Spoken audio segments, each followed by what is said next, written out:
All right, go. In 5, 4, 3. That's tomorrow, and that is it. Okay, in 5, 4, 3. That's tomorrow, and that is it for us today. And we will leave you with a. I can't do it. Okay. We'll do it live. Okay. No. We'll do it live. Fuck it. Do it live. I'll write it, and we'll do it live. And there is no easy way to say this, Mom, but you are a dabbler. You doing crab cakes, Rob? Rob? And now, live from the Night Views radio studio, it's the Rob Saul Show. Please welcome South Jersey's favorite single dad and radio's most bitter divorcee, Rob Saul.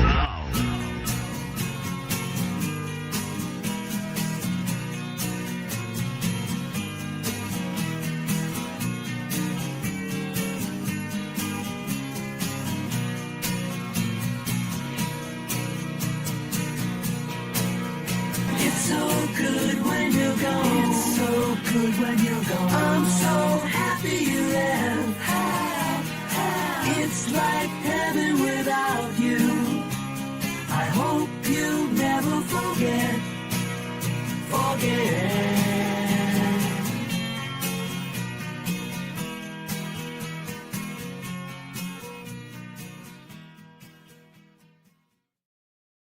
Hey there, how we doing? How is everybody? I'm live. I think I'm live. Who's texting me? Yeah, nobody. How's everybody doing this fine Wednesday evening? Happy hump day. Juggalette Jen is here. Hello, Juggalette Jen. I'm Juggalo Rob. Yeah, my kind of bitch has a hole in her neck and has to talk like this. I love you. Yes, it is hump day. I just got home from IOP. Well, actually, it's not IOP. It's still the same group. I just go 2 days a week instead of 4 days. So you're technically not intensive outpatient. I'm just OP. Just 2 days a week. Yes. Harry Dunn. I do not have a cocktail. This is my Saratoga, of course, Although I did hear that Chad is back. Is it off the wagon or on the wagon? Off the wagon. It's Optimus Prime. It is. How is being back to work? So far, so good. Thank you for rooting for me. I appreciate all the positive vibes coming in here. I didn't work today. I'm going to work tomorrow night. My last time before that, though, was Saturday. I'm kind of easing my way back into the full-time schedule now with the holiday coming up. But okay. So Sunday, I rode my electric bike to a meeting close by. Then Monday, I met a guy who's a sponsor. I think I might be toying with him with being my sponsor. Oh, it's off the wagon. Okay. He made it a little over 60 days. So, anyway, excuse me. So then I went to an alumni meeting, and it's the alumni for the the recovery center that I go to IOP with, not the Florida one, of course. So I went to that and I saw some people I group with. Hot chick there too. Gave me, oh man, she dressed it. I don't know. I don't want to be like John like that. I have to get in there. But so I did that Monday, and then Tuesday I had OP. Wednesday I had OP.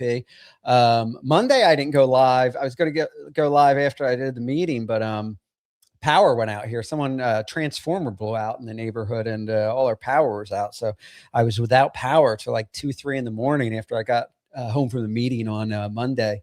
And then yesterday I was just wiped after my outpatient group.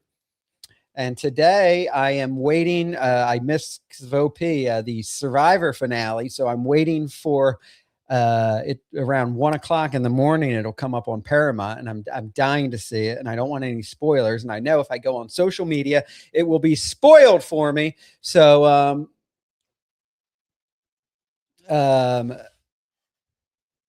yeah, I decided to do a show.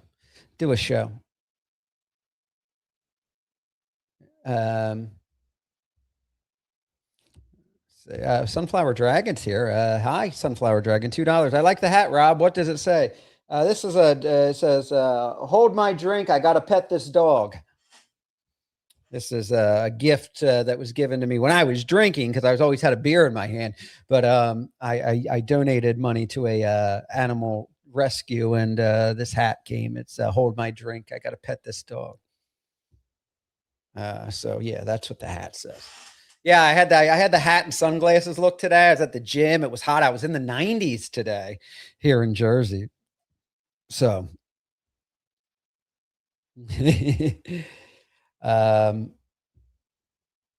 says, anyone in the meeting say, what'd you need to have a drink every minute or something? Yeah. You know, that's your first sign you have a problem. Vagina Wrinkles here. Hello. She is our beautiful moderator here, our lovely moderator. What's that, Oscar Electric? Where have you been, by the way? I heard you may be trolling me. I've heard rumors. No, I don't know. I haven't seen you in a while. Rumor has it. Yeah, sun's out, guns out. Look at that. Oh, yeah. I know. They look skinnier. I'll tell you, in the mirror, my muscles look bigger. And then I get on camera, and it's like, the camera, they say adds 10 pounds. And I guess it loses 10 pounds of muscle. Because I was walking in the mirror today. I'm like, oh, God. But anyway, I do want to talk about that. Today, I was running. I was rushing around for IOP because I made it late to the gym. And I got to tell you what I was watching. I saw a Dirty Jersey Rat clip. It was a 30-minute clip, which at that point, it's not a clip. It's a portion of the show, right? It clips. Yeah, clips to me are like a couple minutes, but I couldn't get enough of the clip. It was Carmick. It was Kevin Brennan's show. He had Carmick chugging Crown again out of the bottle. Chad Zumock drunk and obviously mentally manic disturbed Scarlett. Just rambling and yelling. And I watched every minute of the clip. It went by so fast. And I said, I'm running behind. I got to get to the gym. I got to go to OP today. I mean, this is just, it was a lot. And this clip really took me for a loop. So I have a few things to say about that. Nasty Neal is on his way in to join us as well. For those of you looking for the nasty one. Stut Joe, compare your level of addiction before you quit versus Stuttering John now. I don't know what John, I know he dabbles in comedy. I don't know. I guess he dabbles in drug use. I dabbled a little more in drugs than him. I think he might have been a heavier drinker than me, but I think I did more drugs than John. John is just, I mean, I don't know. And I guess when you're drunk, you are delusional. Like I didn't think that I was like in shape when I was drinking, but I definitely didn't think I was as fat as I was when I look back. Like when people would come on and I'd be like, I'm going to the gym. And they're like, oh, why are all these fat asses saying they're at the gym? And I'm like, I'm not fat. And I'm like, yeah, I was fat.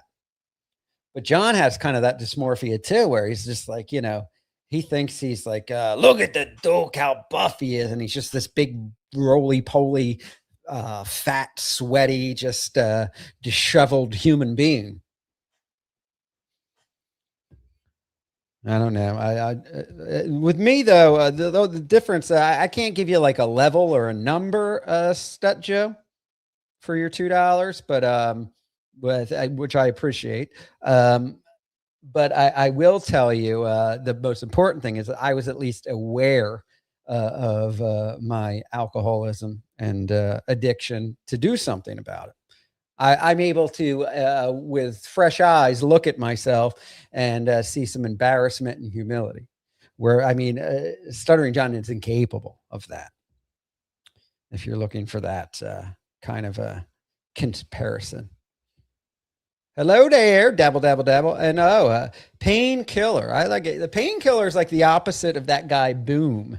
There's this guy, Boom, something with some numbers that is like on every video in the Dabbleverse about me, just putting horrible comments about me.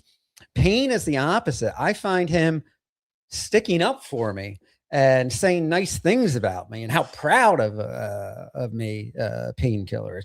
I mean, Painkiller is like is rooting for Rob Saul. Should we get shirts that say that? We'll sell one of them maybe to Painkiller, rooting for Rob Saul. He may be the only one. No, a lot of people are, but he's very vocal. I don't know if it's a he or she. I'm going to assume most of the, we have very few females in the Dabbleverse as far as percentage wise. But Painkiller is the opposite of this Boom. I see there's two ends of the spectrum. There's one with every video that involves me is Boom saying a million horrible things. And then you have Painkiller defending me and saying nice, not a whole bunch, like obsessively like the Boom person, but goes around with videos of me and always has something positive to say. I like that. I like that there's someone in the Dabbleverse that looks at the positive side of things. Let's celebrate more of that. Boom, you know who you are. Obsessed with me. I don't know if it's like what is that Dan because he's obsessed with me, or that fucking freaky autistic Asperger Dr. Chow and his faggot friend Mir Musk. I don't know if it's their alt account. I don't know what's going on, to be honest. But I'm glad I have people like Painkiller who is a positive. Stut Joe, thanks for the $2. Keep fighting. We wish you all the best. Skull to that. I love my Saratogas. I've been making these less. I only drink these when I do a show now. And then I drink all my small cans through there. Speaking of small cans, I got rid of my tits when I lost the weight. That was a good thing about quitting drinking. I got rid of my tits. Painkiller, no, not top ball washer and dick. I know. Anytime you're nice, that's what. So I say we got to normalize being more positive in the Dabbleverse, but that's why people aren't. Because if you're nice to anybody, you're a ball washer and a dick rider. No ifs, ands, or buts. You're just a ball washer and a dick rider. I made amends with Shuli when I did it, and now people say I'm a Shuli ball washer. I was watching. I was on Reddit today, and I saw they're calling me Shuli's bottom bitch on the Shuli's Anonymous. Shuli's bottom bitch. Now I'm letting Shuli fuck me in the ass. No one clip that, please. That's what the Dabbleverse or the Shuli's Anonymous says. Just because I'm friendly with Shuli. Apparently, I'm his bottom now. His power bottom. I added the power bottom myself, but there you go. Yeah, rooting for Rob Saul. Let's get those. Nasty Neal's our t-shirt guy. Vagina Wrinkle says Rob has more supporters than haters. I know it's when I first came back, I did. It's starting to get out there. Somebody was like, I don't know. I'm always kind to that Tukey, and I still will be because I think he's a talented, funny guy. But I guess he was mad, like everybody was when I struck Pest and Doom and Liquid Cryptic, I had a bad day and I was being a little bitch, taking my ball, going home. My therapist, when I was a little kid, I'm the third, Robert the third. And my dad's name was Bob and they called me Bobby. So they used to call me Little Bobby and my dad, Big Bobby. So, that's what my therapist calls me, like my inner child when we talk. And we talk about me having my tantrums like I did that time with the Clippers. She always says that's when little Bobby comes out, where he either takes his ball or goes home or throws a little tantrum. But anyway, I saw something where somebody said, oh, Tukey's right. Rob Saul's a no talent. Should have never been. He only went in the Dabbleverse to be a villain and failed at it. Rob Saul sucks drunk and he sucks sober. Right, Nasty Neal? Whoa. Yeah. Exactly. People all fired up. I know. I got bored during a break. I know.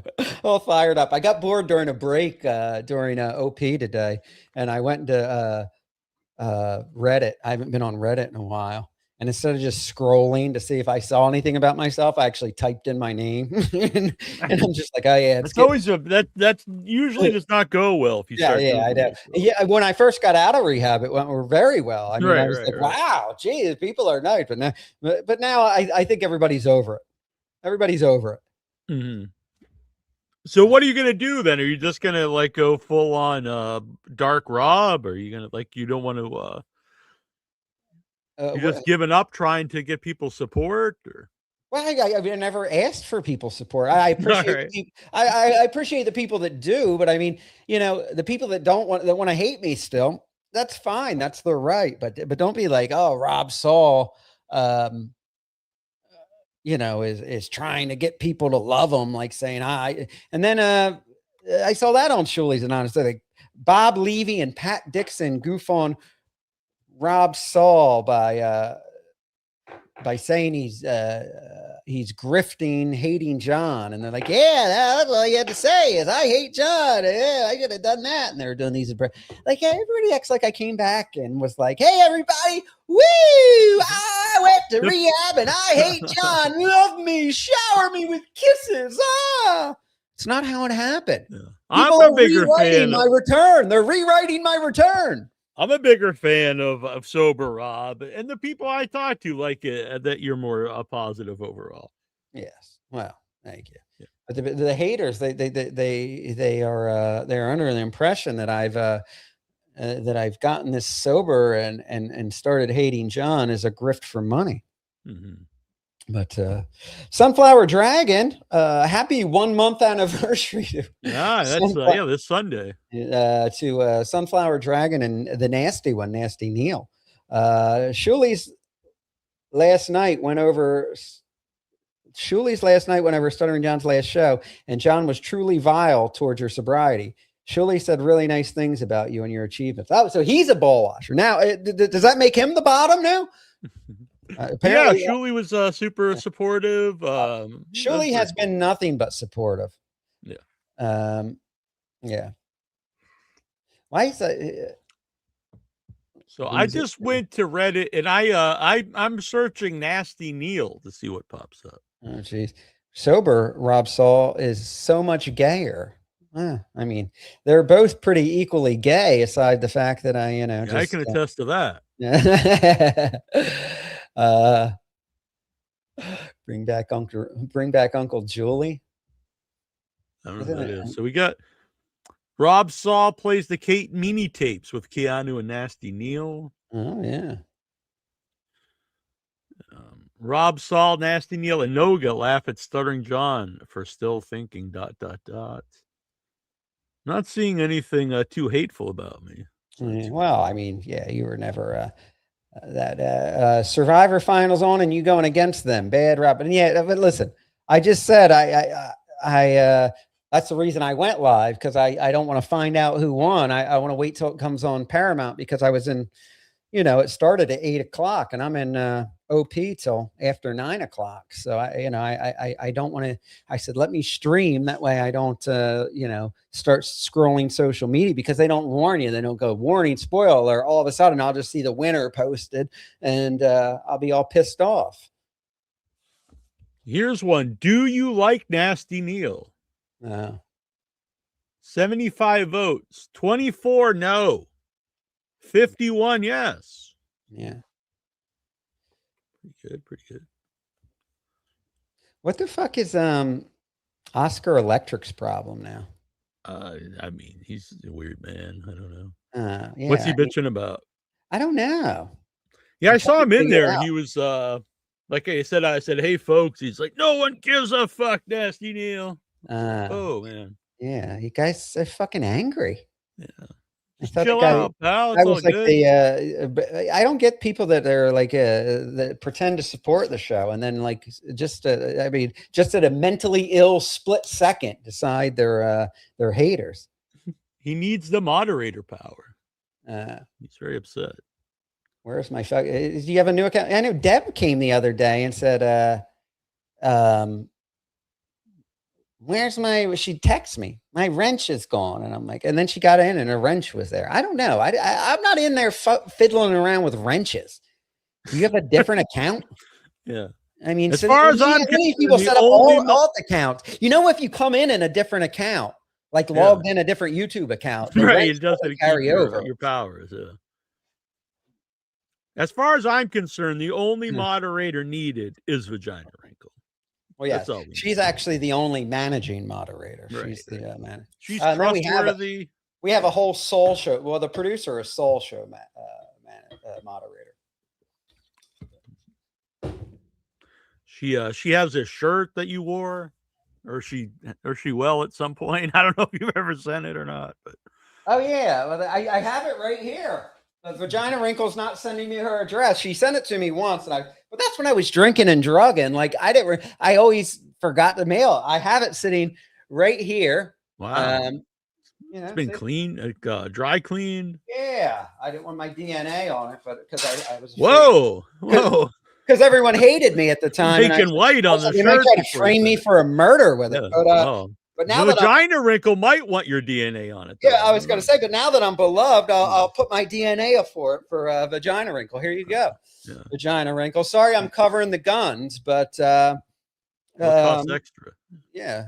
But now I don't have a green screen anymore, so you can actually see the cactuses. They used to be keyed out with the green screen.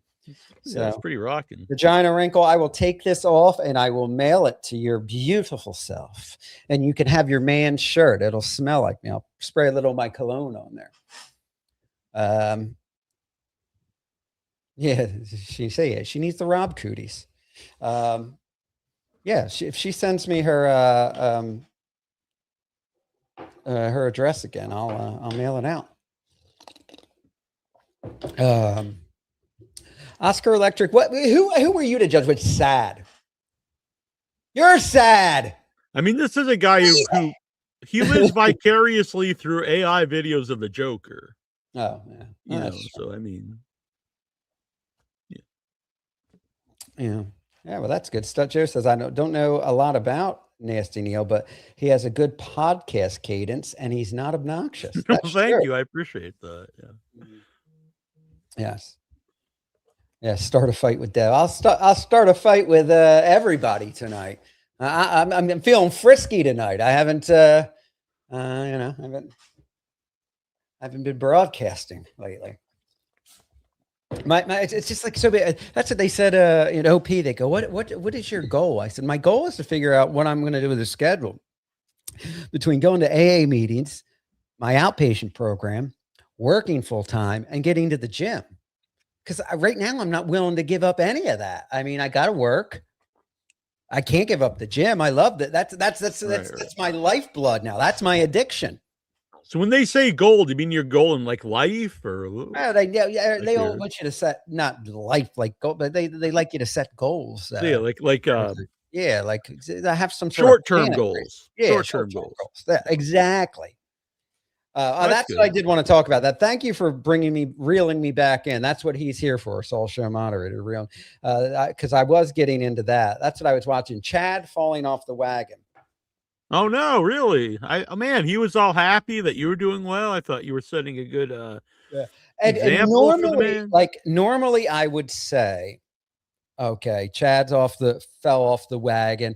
I knew it because I think he was just doing it because he saw me getting attention. And once the attention for me started fading and waning off, that he decided. But I'm not going to say that about Chad because I watched him and Kevin Brennan was telling him, yeah, who cares if you're drinking? Drink as long as you're not driving. And Chad seemed like he genuinely was upset with himself and did want to quit drinking, even though Kevin Brennan was encouraging him that it was okay.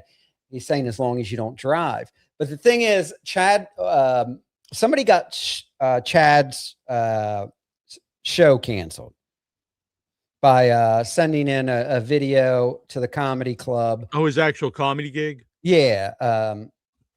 Of him on Kevin Brennan's podcast yelling the N-word repeatedly and the homophobic F slur. So they canceled him, and Chad was really looking forward to the gig. Apparently they were going to film a special there, something like that. So he got so depressed that he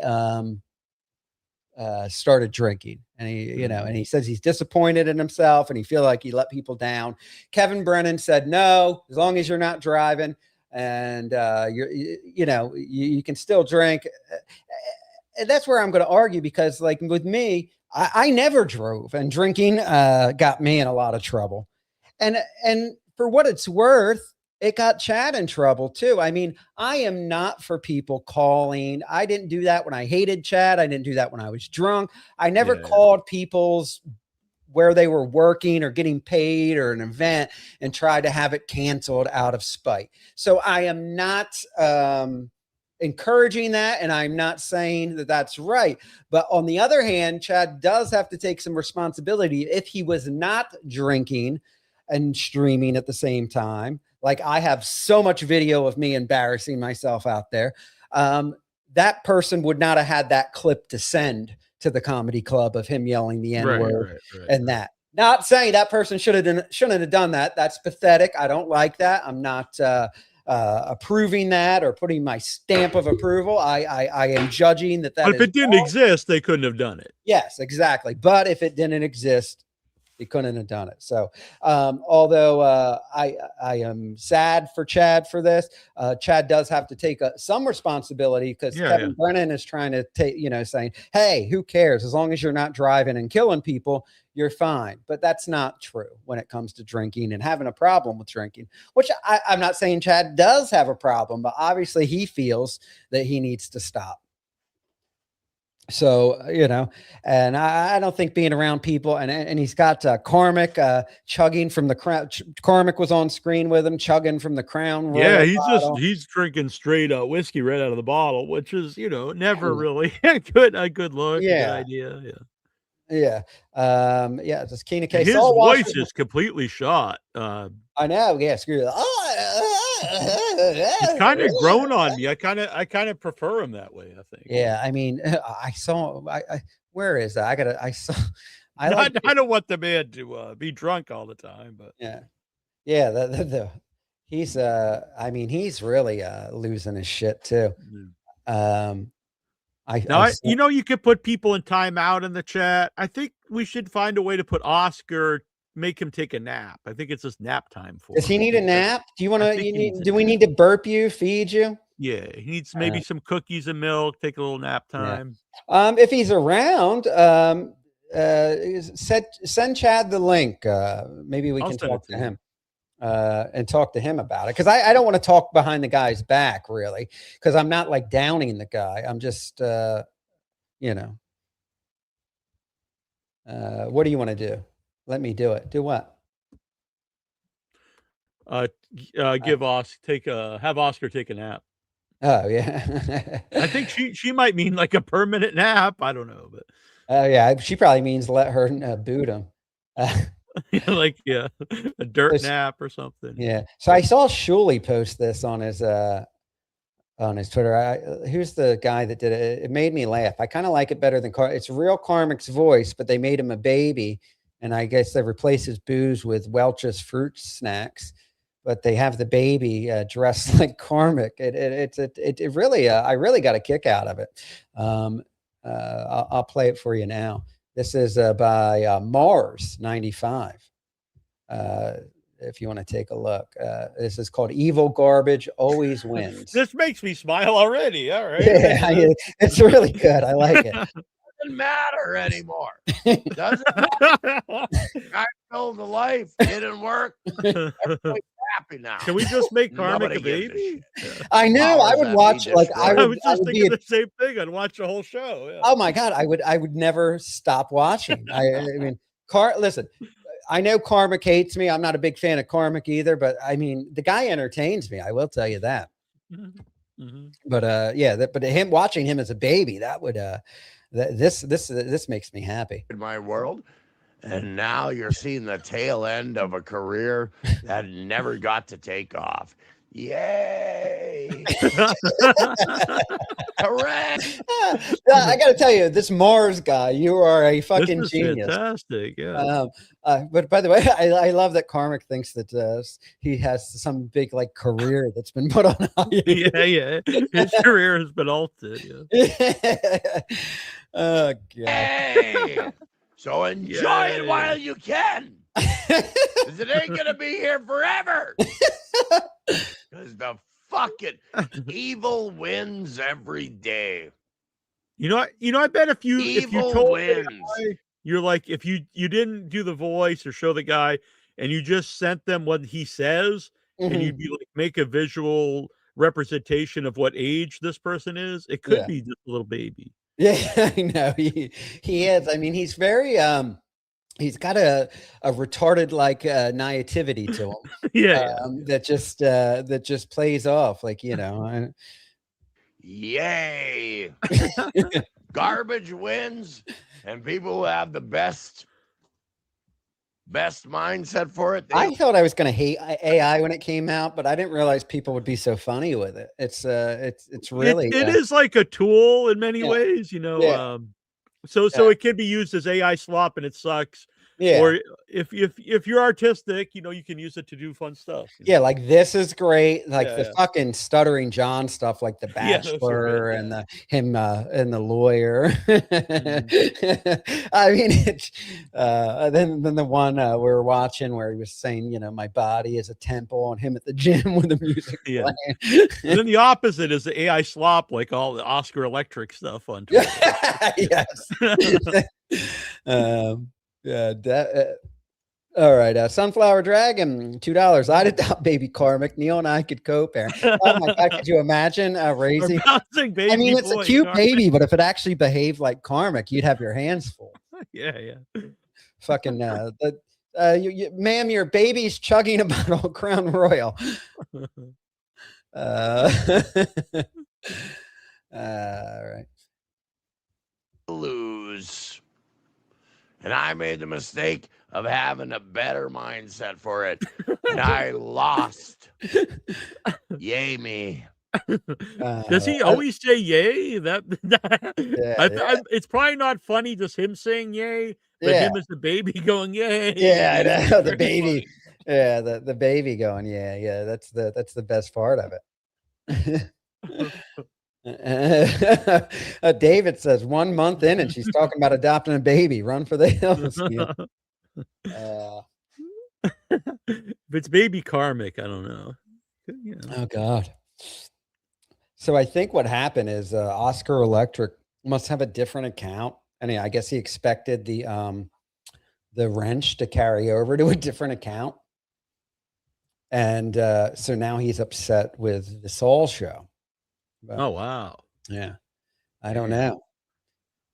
Which let me see. I let me go in the amount. I am not, but I was getting complaints. I don't know if they were legit or not. I know people used to do that with Final Boss. Would say that he was booting them just because they hated him and they didn't want him to be a moderator. But I started getting, and I believe David here was one of them. Look for the Baby John videos, Marcus. Oh, I will. Yeah, but I believe David, correct me if I'm wrong, David, who has this comment. I believe you told me on YouTube that you were thinking about not watching the show because you were being kicked out by Oscar. Yeah, he was doing that because I remember he was actually kicking out. I think it was either Noga Chaser or Noga Okay. Oscar. Yeah. Community moderation. I don't. Where the fuck is it? I don't even know how to get. They changed around the.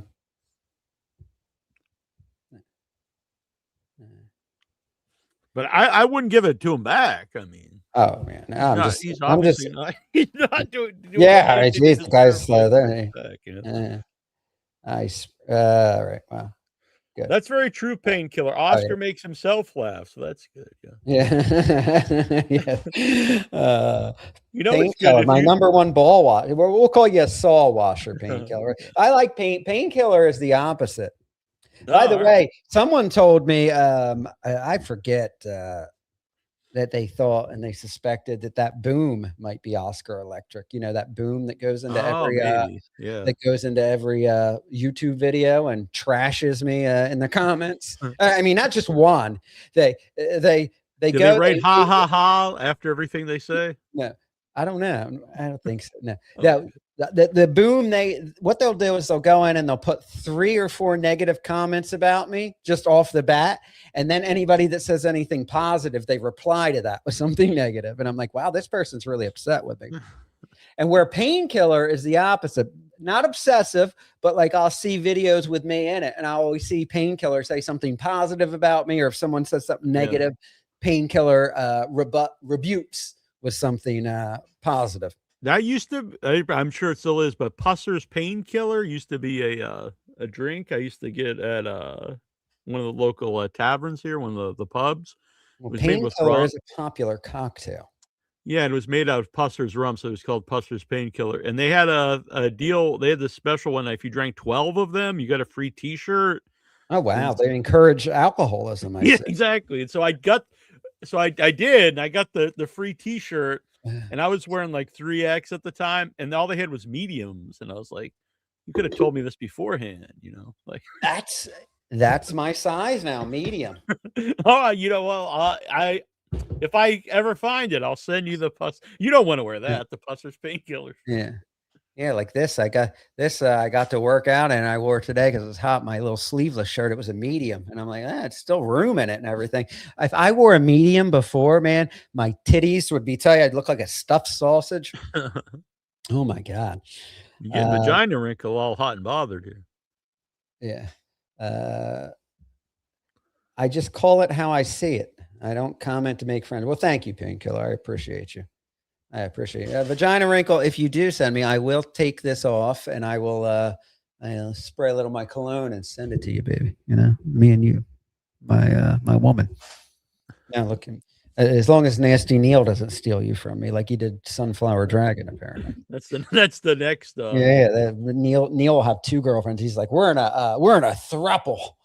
I'm a one woman man. Man. We're in a throuple. I couldn't let Rob. I had to show my dominance by. So that would be a funny video by if they did that. Yeah. I need a medium, a small me. I know. I don't want to get too tight. I'm trying to bulk up a little, so I don't want to like lose more weight. Yeah. You don't want to be like we have to buy extra small or something. Yeah, but I was strutting around again. People like my strut last time too. Today I thought I looked good in this, and then I was wearing my shorts and I had my sunglasses, and I'm strutting through fucking IOP or OP. What do I do?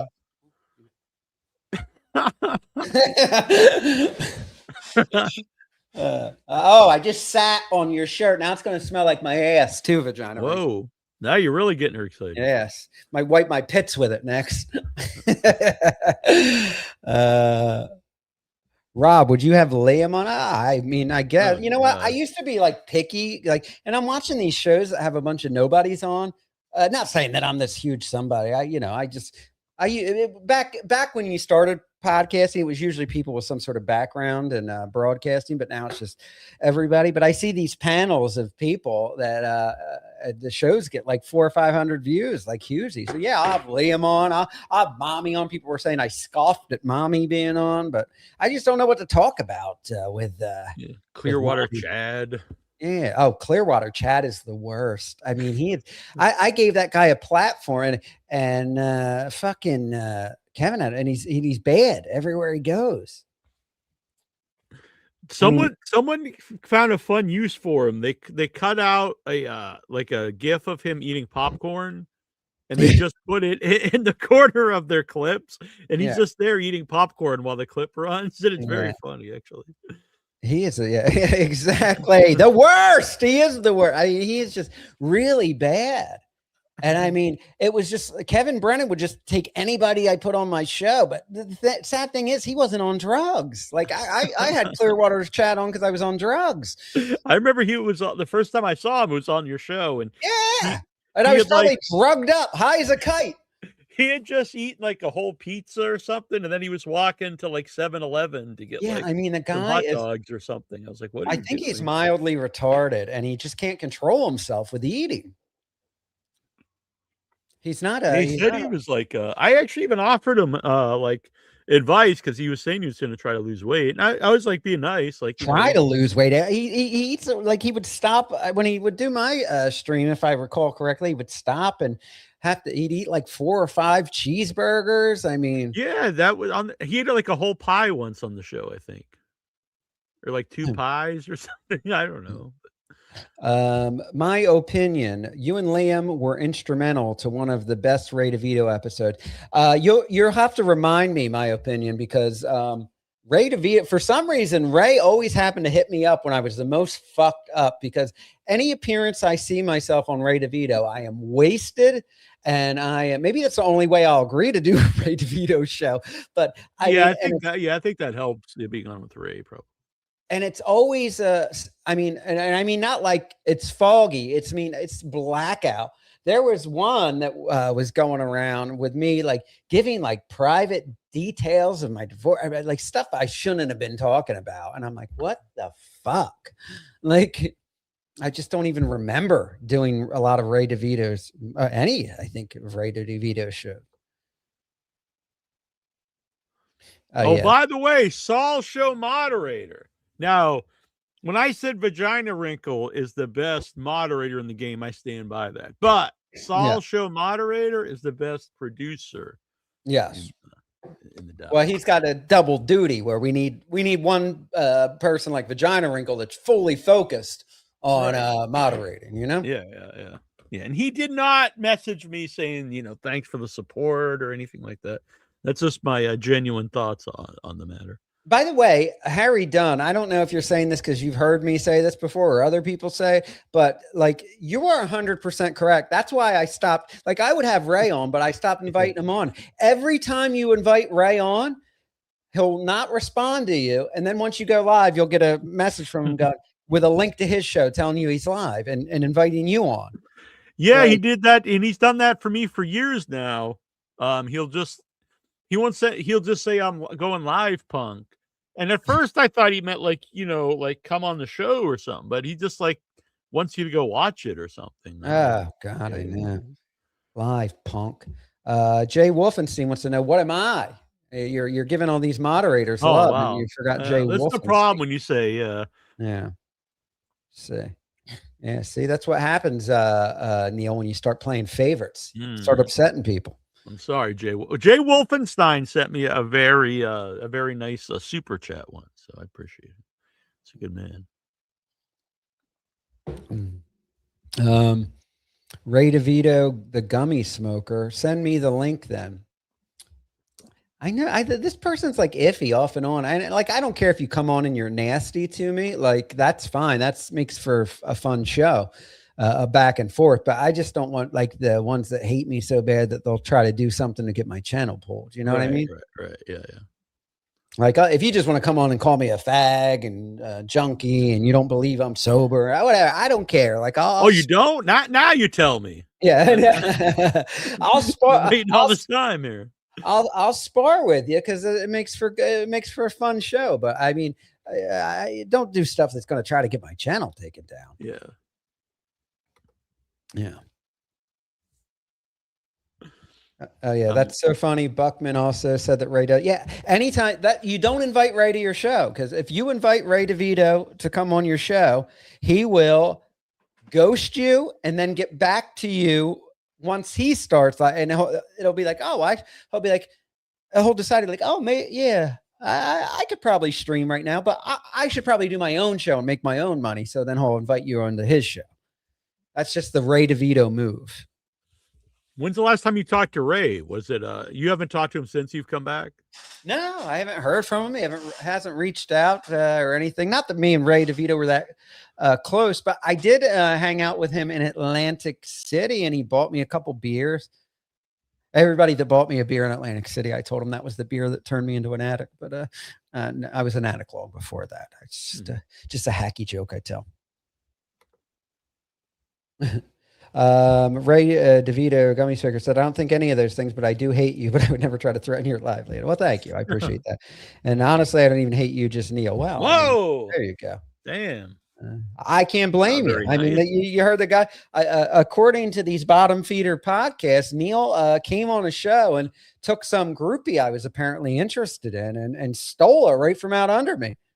Wow. This guy's a monster. I'm using the Riz. Monster. I was rizzing it up. Oh, David was telling me. Let me look at that. Oh, wait, where was that? What was that guy's name again? That did the baby video, Carmick? Oh, Mars? Yeah, Mars. Mars what? Because I want to see. They said they had Baby John one. Oh, really? Is it MARS or Z? I forget. I'll just go to my history and find where I just watched the video. That probably would make more sense. Yeah. But there, you know me, I don't make a whole lot of sense, and I'm horrible at multitasking. By the way, did you send a link to Chad? Yeah, I haven't heard back yet. Okay. Let's see. Mars. It's Mars 95. He hasn't read it yet either, so he might not even be awake. Yeah. Let's see. Videos. Do we have baby? How do I find the Baby John ones? I see more. Here's another Karmic one. I'll watch that one. Yeah, well, I'm a fan of the Karmic one. Look, and by the way, our own Jay Wolfenstein is the first super chat when I turn it on. Let's see. God knows I'm no good at multitasking. Come on. Just that alone is funny. Yeah. Insane. There's Jay Wolfenstein. You Wolfenstein. through the beef tip show. I will never forgive them. Okay. Good. I don't care. You don't have to stay here. Oh, great. Let me say it's like when people I love that the clip we found is our very own Jay Wolfenstein moderator. Yeah. It's yelling, it's Karmic yelling at Jay Wolfenstein. And it's baby Karmic yelling. I think that Wolfenstein deserves it. I found you through the beef tip show. I will never forgive them. Okay. Good. I don't care. You don't have to stay here. It's like when people start watching the show, they're like, what do I do? I'm watching the show. I blame you, Karmic, for me watching the show. You don't have to. Yeah, just don't watch the show, Jay Wolfenstein. Don't watch the show. To fucking watch the show, dumbass. You have free autonomy to do whatever you fucking please. All right. So yeah, don't be a follower and follow the word of whoever the fuck. Be your own man. I love when he goes in these rants. He makes no sense. He's all over the place. And I'm trying to he takes it so seriously. Yeah. Be your own individual. I like the first baby video where he talks about how his career was put on this big. It's astounding to me. So if they made you watch a stream, that's on you, kid. Kid. That's on you. But like he's calling Jay Wolfenstein kid. Listen, Jay's probably they're like 3 months old or something. Kindly for your words. I like how even like this Mars guy, he even makes the baby. Cut up on me, Rob. What's that? You cut off there for a second. Yeah, I know. That's when I try to fiddle around the computer. There. Yeah.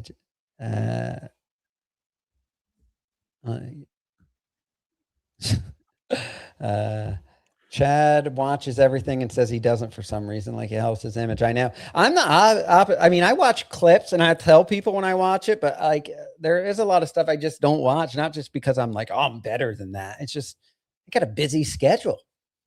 That's how wrestlers always were when I, interview people, because they, for whatever reason, they wouldn't want to admit that they watch like other wrestling for something, like they're above it, they're not like marks. And it would always be, wow, when I was flipping around, I saw this and like flipping the channels, and they know like everything that would happen on the other channel, on the other show, like if they work for WCW or whatever. And Yeah. it's just like, that's not true. Like you just happened to flip around and you knew everything that happened, on this other program. Just admit you watch it. Like, Yeah. Well, do you want to, well, do you want to watch, this, shit show with, it's a half hour, so we probably won't get through the whole thing, but the one that had me running around late because I couldn't stop watching. That's why I said they a lot of these clips now, they're a half hour, 45 minutes. I'm like, that's not a clip. That's like a portion of the show. yeah, it took me a long time to follow all the karmic stuff because there was a clip of Felicia replying to it, and the clip was an hour and a half. I'm like, this is just the show. But this is like I mean, I couldn't. It's like I'm so entertained by it. It was Chad. Yeah. It was Chad and Karmic drunk, Scarlett Hampton, whatever the fuck she's on, with her mental illness tied in there.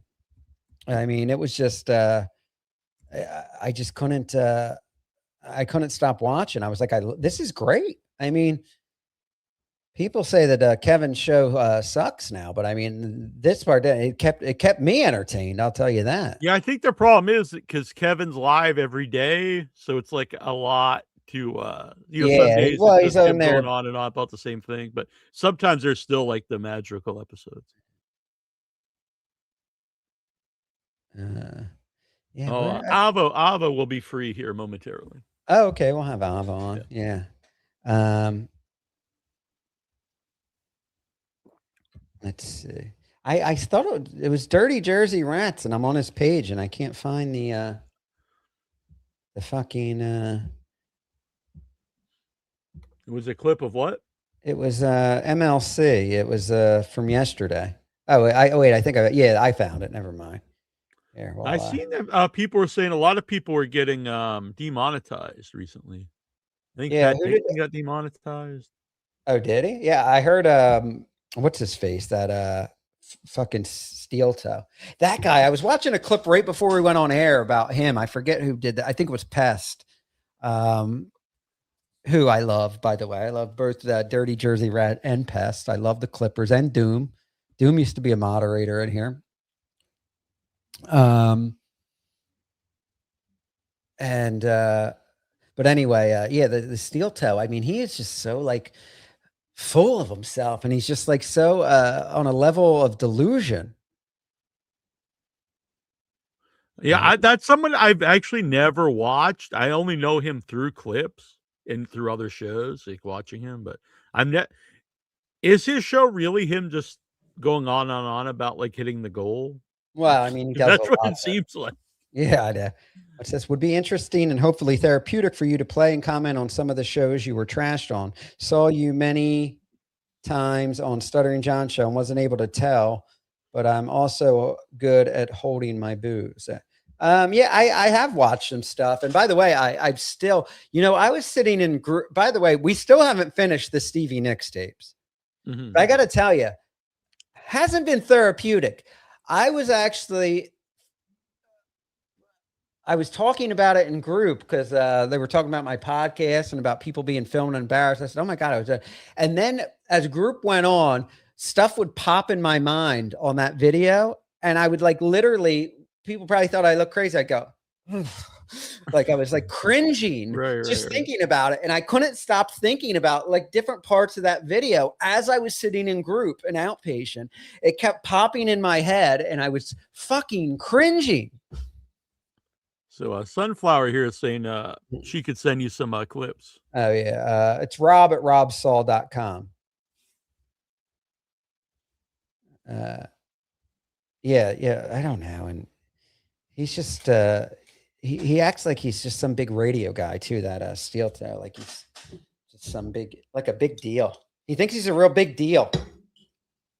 Yeah, and it's like, what was he on some local radio and like, Yeah. And not to be an ass, like that's cool that you were on the radio, but it doesn't really mean a lot, in modern day. Yeah, I was on WMEX in Boston. I was actually on CBS radio for a little bit. Give my credit. I mean, most of the radio has less potential people that can view it than being on the internet. So. Yeah, I mean, this was before like everybody had a podcast that I did. I tell this story all the time. I started podcasting in 2009, and not everybody had a podcast when you did it audio. So I ended up being real. What's the word I'm looking for? Where I'm motivated or, I don't know. But I started finding like celebrities and finding out who their publicist was. And I would send them emails and I would book people on the show. And they just see you have a show and they would book them because, everyone having a podcast wasn't a thing, right. So it's not like, oh, it's just some asshole in his fucking house wanting to talk to a celebrity. Yeah. And then when the podcast started becoming like everybody had one, then, celebrities got wise and their publicists and stopped booking. Like, so I stopped getting like top tier guests, like once that happened. But before I could get anybody. Yeah. Big radio gay. Yeah, nonstop talking about the goal. Hit the goal. All right. Well, you were talking. They were asking you what your goal was. Maybe you need to set a goal for the audience every. Yeah, I should. I'll take a goal of a fucking $50 or $100. I mean, geez. I mean, last month I did good, which I'm waiting for that to hit because I have like 5 bills to pay and I still need money for my job. But it's because April was a good month, and I'll be getting paid for April on May 21st, and it's already spent. But yeah, May so far, really not much going on. I'm not podcasting as much, but I'm not getting that redemption arc pop anymore. Mm-hmm. No one's throwing 50s and hundies in here anymore. But the way to get it is not to be like, send me $50. Yeah, exactly. And I don't want to do that. Tell people tell people, oh yeah, you have to come on, let's make the goal. I'm not going to come on and beg for super chats. I tell everybody, that I appreciate it, but I tell everybody they don't have to. A lot of people tell me, I think Dev was on them, and she's like, you read the free chat too much. You got to stop.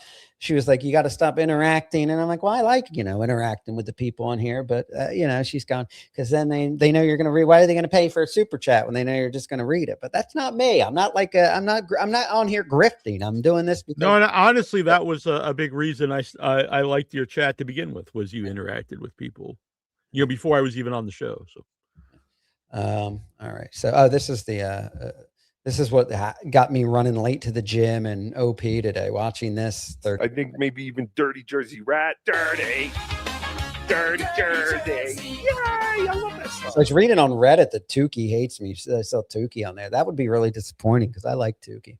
Yeah, I asked him to come on, and he said one day he will come on. Okay. Chad.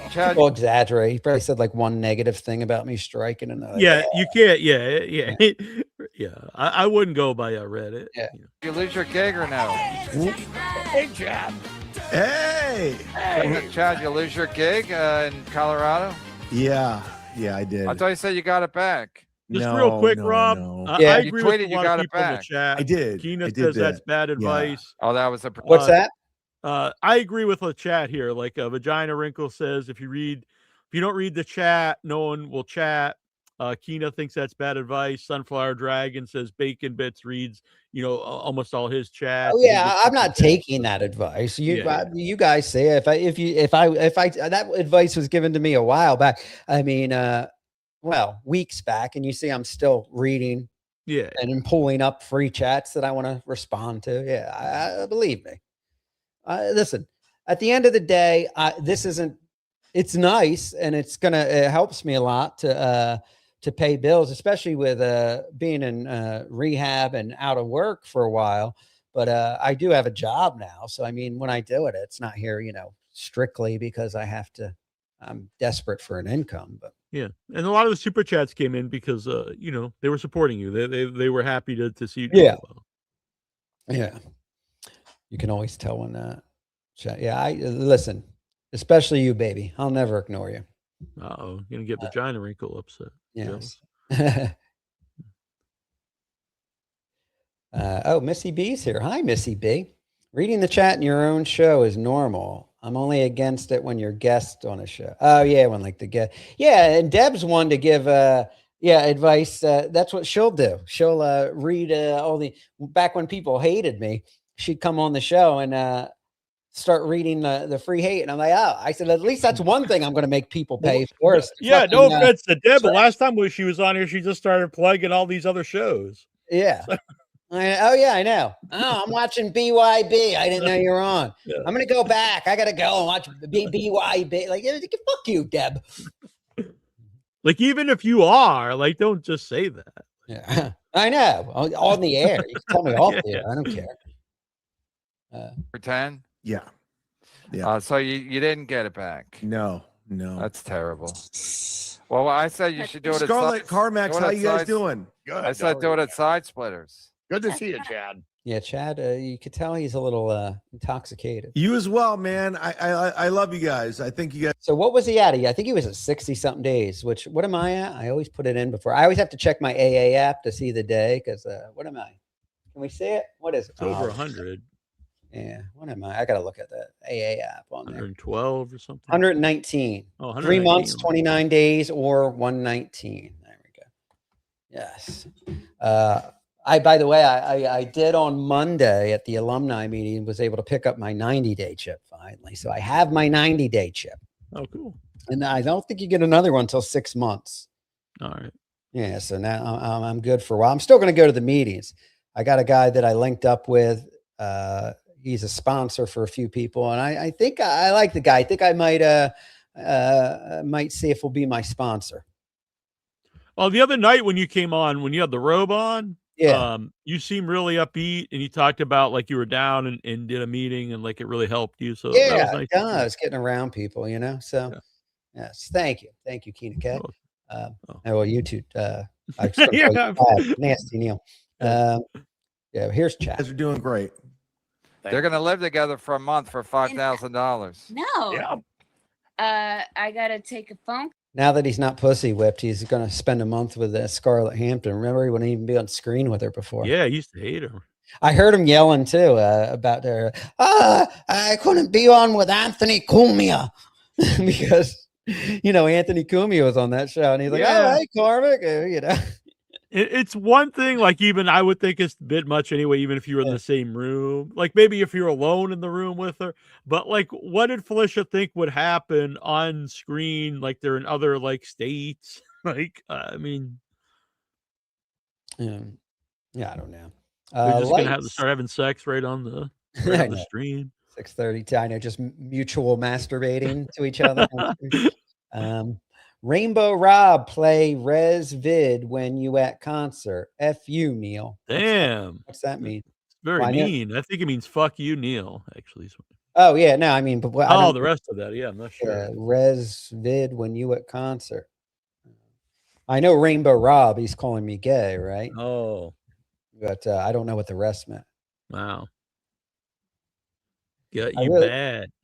I don't know. He seemed, but you'll see in the video because I watch this. Usually, I know I watch with fresh eyes, but I was so into this video. I saw it. I was on YouTube, just fed the dogs, woke up, and I was flipping through, and I saw Chad, something about Chad drinking again. I said, I got to see this, and I ended up watching. I said I saw it was a half hour. I said, let me just see where it goes, and I watched the whole thing, and I ended up being not that. I say late to the gym, like obviously the gym doesn't have me on a timer, but late to the gym to get to IOP on time, So this really had me going. Do you ever watch any of these clips on like double speed just because you want to get through them and know what happens? No, I haven't because I hate the double speed. I don't know. Yeah, it's hard. It's 1.5 sometimes. I'm not saying on the show, but just like in your own time, sometimes I'm like, I want to know what happens, but like, I can't sit there forever. So.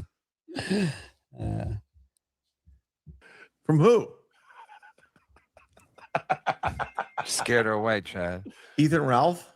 Don't move in with him. He's yelling from Mexico. Scar wipes her butt on the floor, crab walk, no toilet paper. Allegedly, big spender Tommy Jordan. Now That's he not a comes crab in walk. with That's this like a $2 cat. insult. Mhm. We'll take it. This is fascinating. What time we get that? I guess Chad was here. Chad, you got any questions about Gilly and Carmix not working out? I mean, it's not my business. It's weird. Oh yeah, he's pretty drunk. Yeah. How do you feel, Carmix? I'm happy. But I wanted it to end without it being a public nuisance, and it became that way, and I don't feel happy. They should just call him by his real name. Could you imagine that? It's like the names Kyle and Chad. Those are like the name. Those are like I always see in the running. No offense to either of those fine gentlemen, but I always hear when they're like, "What's a male Karen?" They always say Kyle or Chad. Yeah.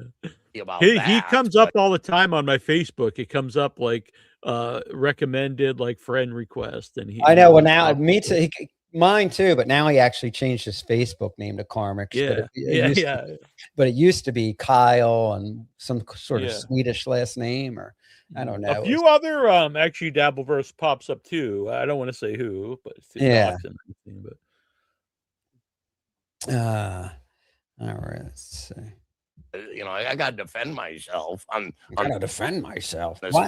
Why do you have to defend yourself against strangers? I don't get that. People are, I've done it. I'm not saying that I'm above that, but I don't go, I have to defend myself because I don't. And he said like he didn't want it to become a public, fiasco or whatever. Well, who do you think made it then? None of us would have known unless you didn't come on the show, shit faced and talk about it for like hours. Yeah, I know. And it's just, that's always weird with a breakup. I couldn't imagine. Thank God I was divorced already when the Dabbleverse came to be, because my ex-wife used to come on my audio streams and even a couple of videos, and videos started to, but like that when the Dabbleverse is around, I'm glad that divorce didn't happen publicly. They're already giving me shit about it now. Could you imagine if she was on there? She'd be on there getting paid by Kevin Brennan. And oh yeah, everyone would have been sent her to the link. Yeah, oh my God, yeah. But your cousin would have been on all the shows. Yeah, I know. But it's just but anyway, it's a bad look to he was simping over this this girl and pussy whipped, and wouldn't even get on a stream with someone and just like cater to her. And if anybody said anything bad about her, he'd white knight. And now he's on screaming that her pussy smelled so bad that he could smell it across the room. Yeah, that he can smell it across the room. That's not a good look for you either. Yeah, what the hell? Why were you there then? Yeah, maybe if you were like, hey, I met this, maybe if they spent one night together and he came back and said that, like, yeah, I had to get out of it. But this is somebody he was like fucking so whipped and was worshiped. Yeah, he was calling her the love of his life. Yeah, the love of my life. He was saying that the one night he was drinking the Crown we were watching. He's like, I lost the love of my life. The love of my life. Well, by the way, we'll find out that's true, because one thing I could say about Pat Dixon is that that'll always shoot it straight to you. He won't make stuff up to be funny or to make himself look better. Right. So he'll be honest. We got to ask him if anybody has yet. If Felicia Gillespie's pussy really smells that bad? Because I think Pat would have mentioned it by now. If she I'm pretty sure that sort of odor problem down there. Hey, Keena K, my girlfriend, $10. I truly am so happy for you, Rob. And it gives me the little heart thing. There you go. Heart to you. Very nice. Thank you. Appreciate ya. Shroom. Oh my God. I'm due for a good shroom run. Clean the garbage out of my soul. That I don't know, but I took too many. Like when I did it, I did the whole 8th, and I had the worst trip ever. That was probably a couple weeks before I went into rehab. And that's why I don't have a green screen. I think we talked about, freaked me out. And I ripped it off the wall and threw it out. Tommy said he was going to send you one. Did he ever send it?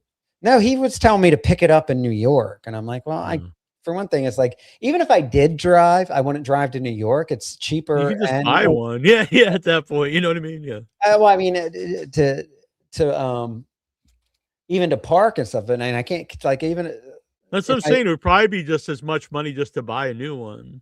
Yeah, exactly. And then, like, even if I did, like, go up to New York anyway, I would, like, if I was going up there anyway for something, or just take my daughter for a trip, it's like, I can't lug a green screen on a Greyhound. New Jersey Transit. Yeah, because it's like a giant one, right? Yeah. But hey, actually, we'll put a little pause on Karmic and Kevin Brennan and Chad for a second. Oh, sorry, I pulled out Neal instead of the clip. That's how bad I am at this. But Ava Raiza is here. Oh, hello, gentlemen. How are you?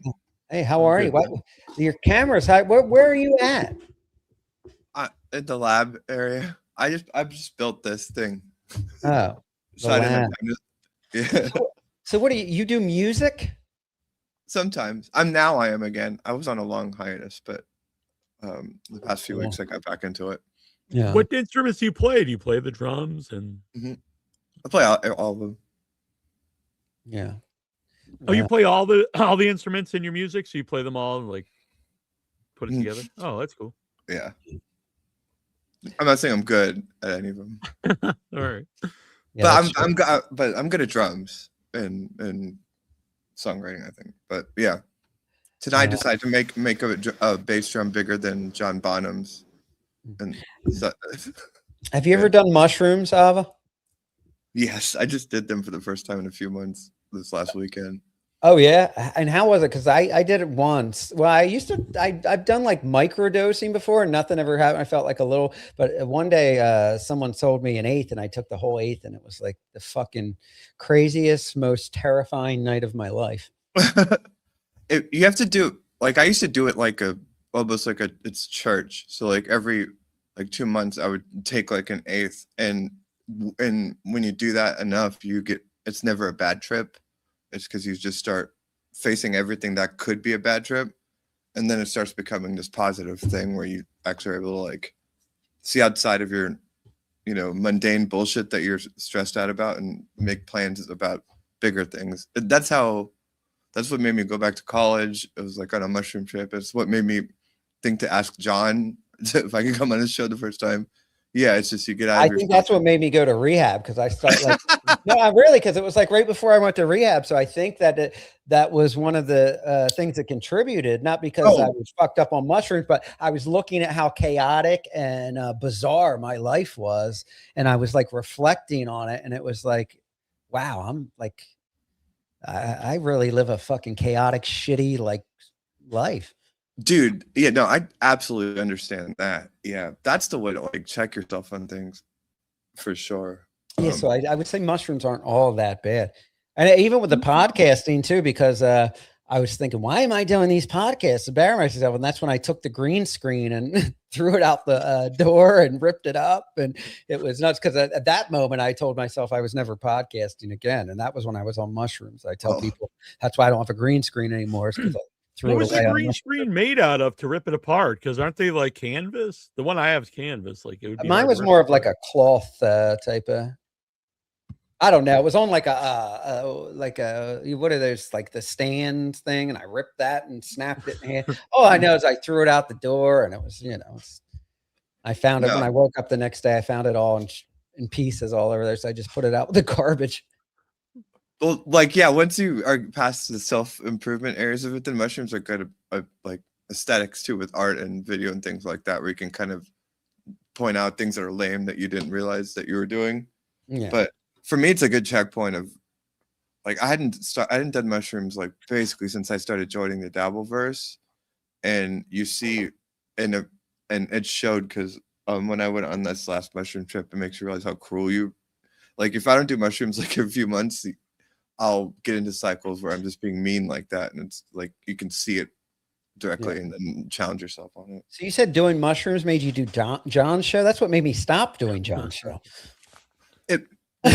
Mushroom, because it's like when I got like a normal job and just started having a routine, it's what takes you out of that, and then reminds you that there's like these bigger goals you would have. So like for me, it was that, and then just he was on, and it was like, why don't I just email him and ask if I can come on his show? And then I did, and then he had me on the show, and then here we are. I don't know if that's a positive thing for me at this point, but like, it's just what makes you. It takes you out of that space and makes you like challenge yourself to take risks in life. You just said you don't know if that was a positive thing or not. Do you think just being part of the Dabbleverse and being on John's show, would you take that all back? Do you think it's been like a good thing overall for you? It's been positive. Getting to meet John has been a very special. Like it's just been this 1 year. It's been like I think a year ago. Yeah, absolutely love that I met him and went through this. There's like obviously you like reflect on it and you're like, oh, I wish I wouldn't have gotten in a certain amount of fights, or I would, you never want to just look back and think about the fights. But anything about with John, I absolutely like don't regret at all. I love that I met him. I love John. Yeah. It seems with John, it seems like you do like he's actually like friendly with you. Like with people with me, like I know John got upset because I said I didn't consider him a close friend, but I didn't. Like anytime John reached out to me off the air, it was always Dabbleverse related. Is that the same with you, or you guys talk about other things besides Dabbleverse? I was on a break with him since he left, and then I started speaking with him again just recently. It is, it was Dabbleverse at times, but like a lot of those calls weren't.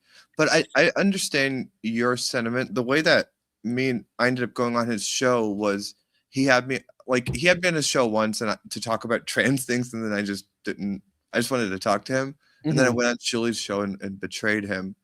And so he was gone for months, and then he came back and he had me on his show to like confront me about it. And what he said to me was that like it actually hurt his feelings, like, and that he considered me to be, he like liked and respected me, and I just refused to believe that.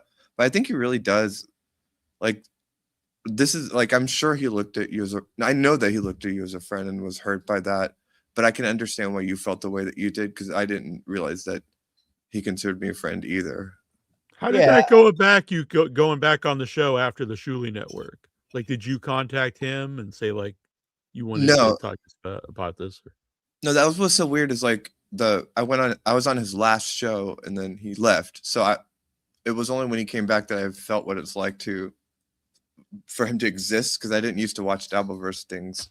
And he just started bringing me up on his show, like, and then after the fourth time I like super chatted and like stop whining or something.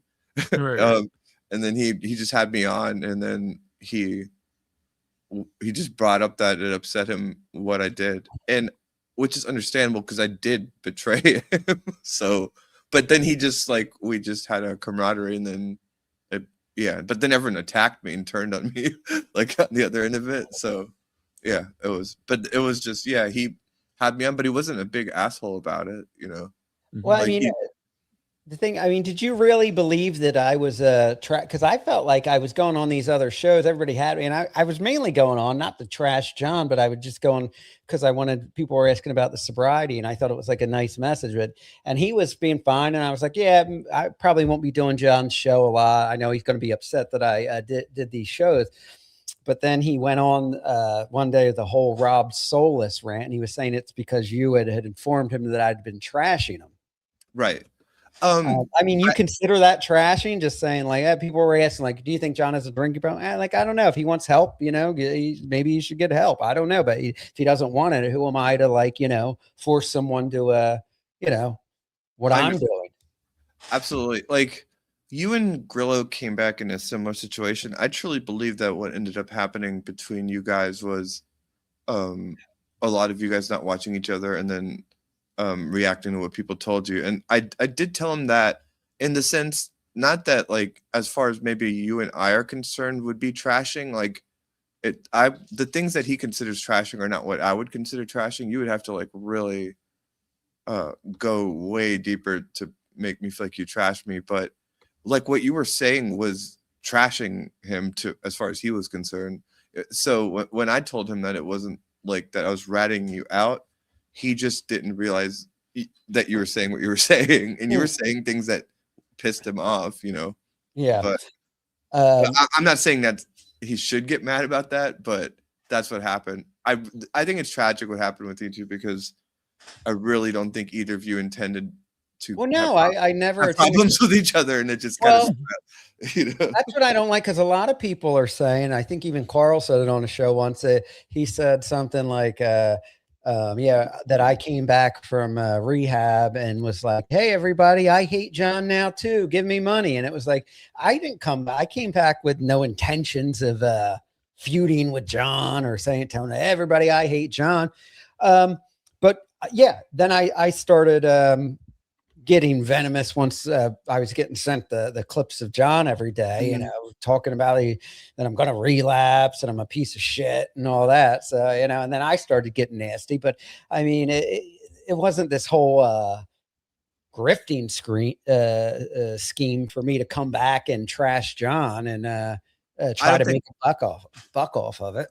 I didn't think that that's what you were doing, and I don't think that's what he thought you were doing. I think it really was that he just saw a few clips of you saying things and then got mad and was like, fuck you, and then just, you know, went. Yeah. I think both of you did that to each other, because you and him can be very vicious, and so it was, and you guys, but I don't think he thought that you came back to trash him. I think I truly know that he didn't. There's like a week or two of it where he really wasn't like angry with you when you came back, and he was like, yeah, I'm glad he's sober. And then unfortunately, like it seemed like everybody was happy I was sober, but then everybody changed their mind about it. The thing about him being happy Rob was sober, and John does like he started to say that like Rob was saying he was better than him. Do you think like Rob really put that out there, or that's I know you're friends with John, so I don't want you to say like anything. No, what I think happened is like I've been very close friends with people that came out of. Is he gone? I'm here. Just my camera is fixing. He'll be back. I can still hear you. Like, and I'm sure you've dealt with this, Rob, where it's like I've been friends with people that come out of that situation, and then you have friends that still fucking drink and might have a drinking problem. Yeah, and there's just the microdynamics there where you can tell maybe someone's kind of like, oh, look at you. I think he's in that category. Whereas like I think me and I was very happy for you going sober, but yeah, I think he's not gonna like go the extra way because he's gonna think about himself in that situation, because that's the nature of his personality. So he was never gonna go that extra mile, and then when things got tense, then he was just going to be like, fuck you, and then spin it that way. And is he so enamored by Dan's fake bullshit? Because I know you've tried to tell him that Dan, I mean, we know Dan is not being legit and serious. I mean, he's obviously just, I don't know if he's trolling him, but he's definitely doing something for attention, because it's just like nothing seems sincere. Like, I mean, come on, you can like John and be friends with him, but telling him he's the living, breathing embodiment of the American dream. We legit, when I first heard that, I legit like burst into laughter. I mean, it did make me laugh. I'm gonna say something. I'm gonna try to be careful about this, because yes, I totally get what you're saying. Yeah, I do think, and Dan wasn't saying this, I do think that John is a quintessential American divorced man that is his age and that likes to watch football and get drunk, and then is going to be stubborn about things when people call him out about any decisions he made his past life. I think he's a very normal American in that sense. With Dan, like, do you feel like we actually know what's going on in his head? Because I tried to ask him about it, and then he was so evasive in this particularly weird way where I was like, I don't even know what's going on with this guy. And he does that not even just with you. I've noticed anytime people start to call him on like his motivations on different things, he a lot of times he just leaves the stream. And you would do that move where it's just like, because like He did those Will Heron, I think, too. Yes. Well, that Will Heron thing was similar to what I was about to bring up about the Kaylee thing, where it's like he'll go at someone in a one-on-one situation, and then they'll respond, and he just shuts down immediately. Yeah. Then he leaves, or like he just can't. The Will Heron thing was really interesting because Will's like a very jovial guy, and then you could see kind of the switch where Will's like he got serious, and then Dan eventually just leaves because he knew like this wasn't just joking around anymore.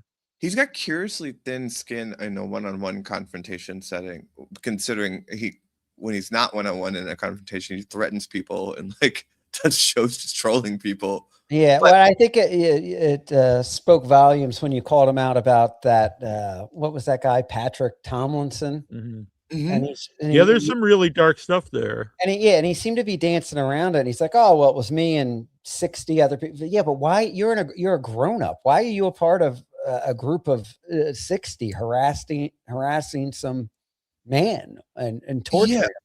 And that's, to me, what I was trying to get at with John, which he didn't get, was like, when you assess the way Dan started behaving with John, where he's like, "You're the what did you say? He's an American hero," or some shit like that. It's like, okay, well, either this guy is just like really like just pumped up and fired up about John, but then once you add the dimension of finding out about the Patrick Tomlinson thing, then it's just like, okay, then you're doing something wrong.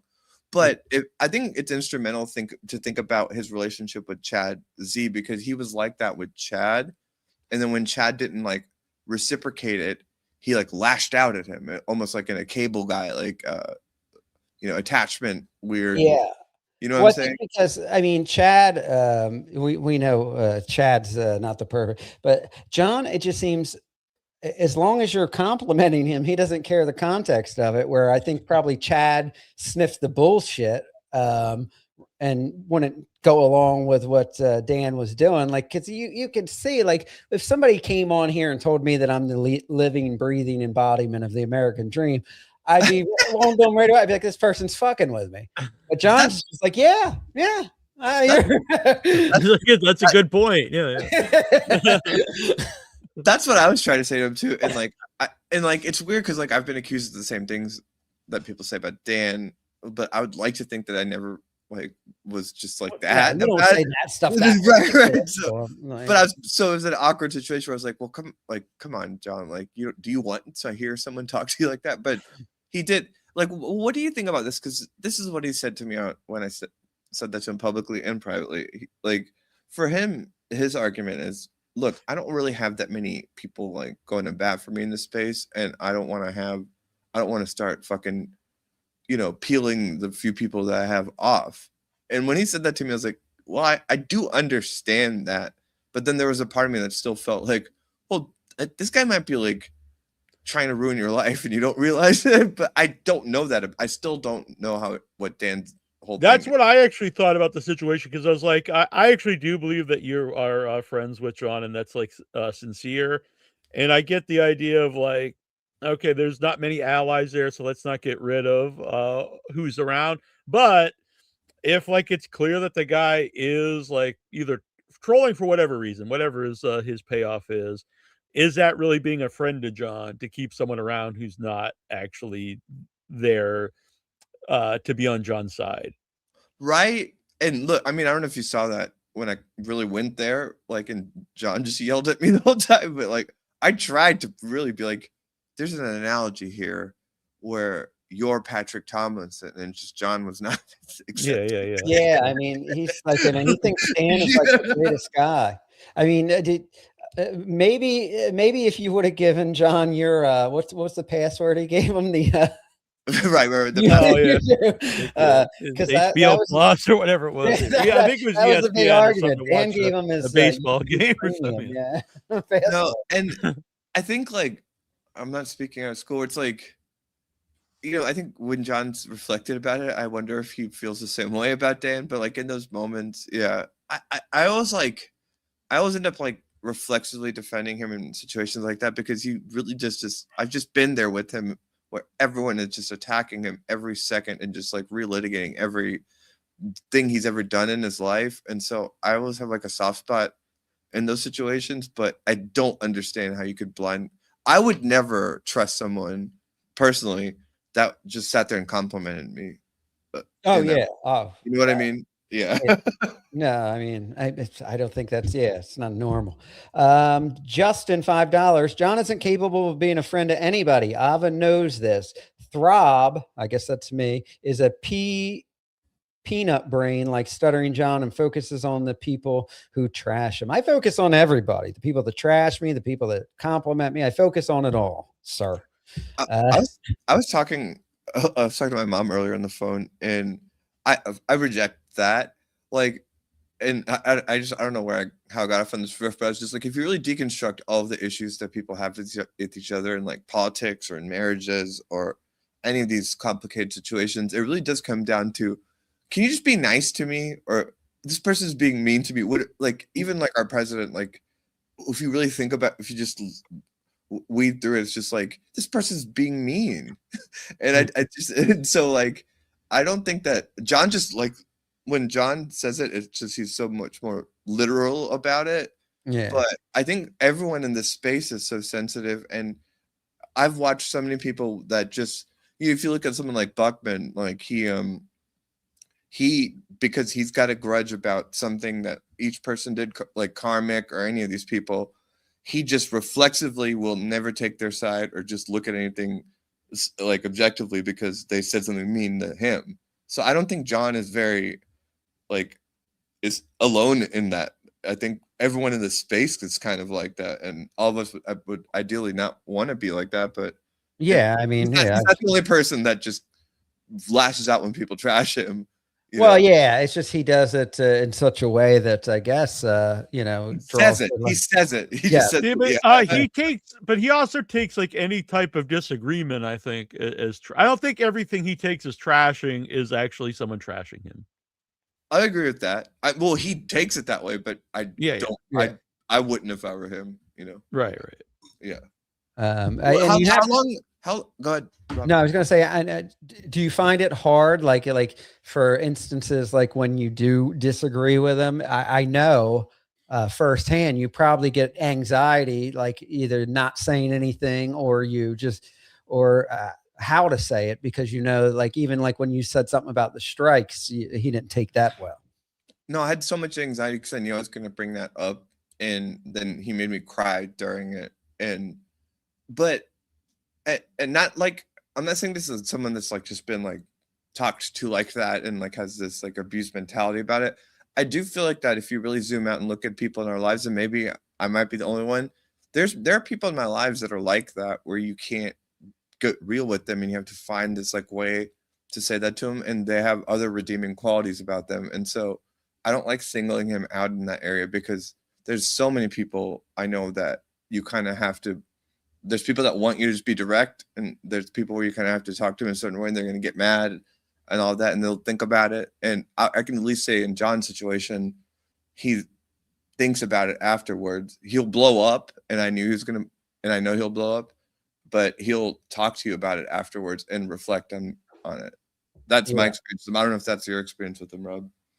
Well, yeah, but I mean, that's one of the things. I don't know if it's just from any type of something going on mentally or the dream, but that's one of the things that I'm working on in therapy, is the way I react to things, and how people, if anybody gives me any sort of criticism, lashing out about it. That's what we all struggle or have. We constantly have to keep like reflecting on, especially when we're in this space, because you're just getting incoming all the time.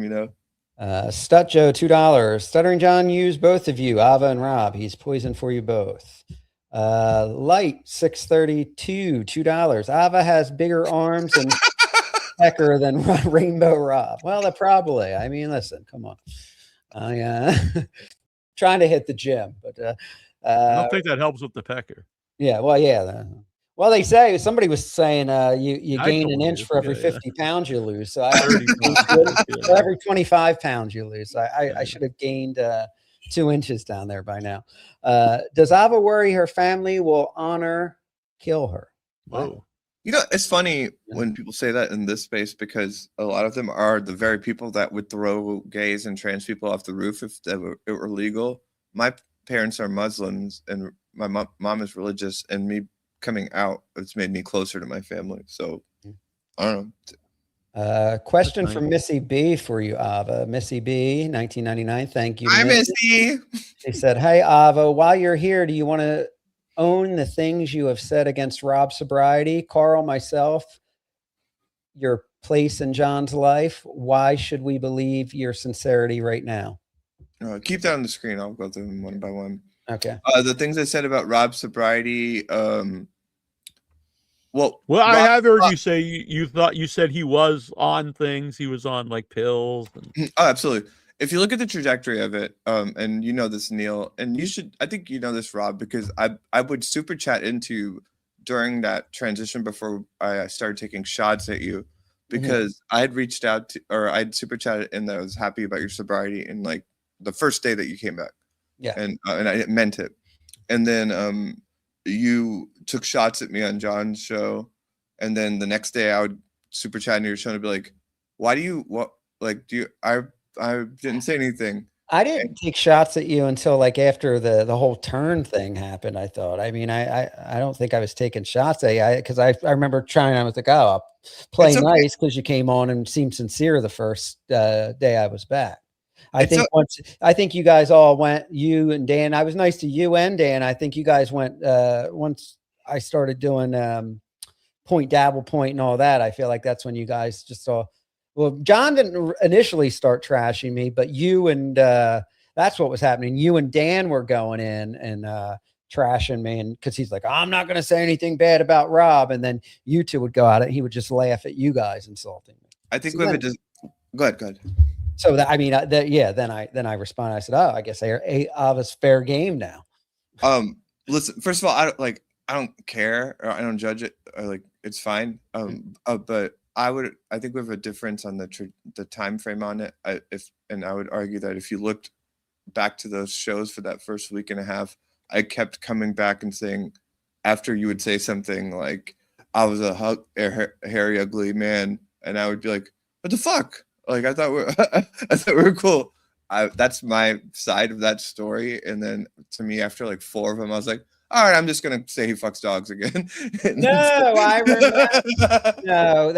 No, because now it's coming back to me. Yeah, it was like ejaculating into dogs. No, when your dog was bleeding on your lap. That's what happened. I found they said that you were saying nasty things about me on the show, so I started, and then you came in and you were like, "Well, yeah, I did say you fuck dogs," making jokes, but I said I was happy for your sobriety. Well, because if you actually, I don't know if you ever watched that. This is what I'm talking about. This is how all of these problems happen here. Yeah. If you watch that episode, in that episode, like, there's us being serious about Rob Saul is back and Rob Saul is sober, and in those conversations, I even like guide John by just being like, "You know what? He's sober, and like we should be excited about that." And because at that point, Dan was starting to this riff, which is so offensive to me, about the idea that people that come back from sobriety are weak.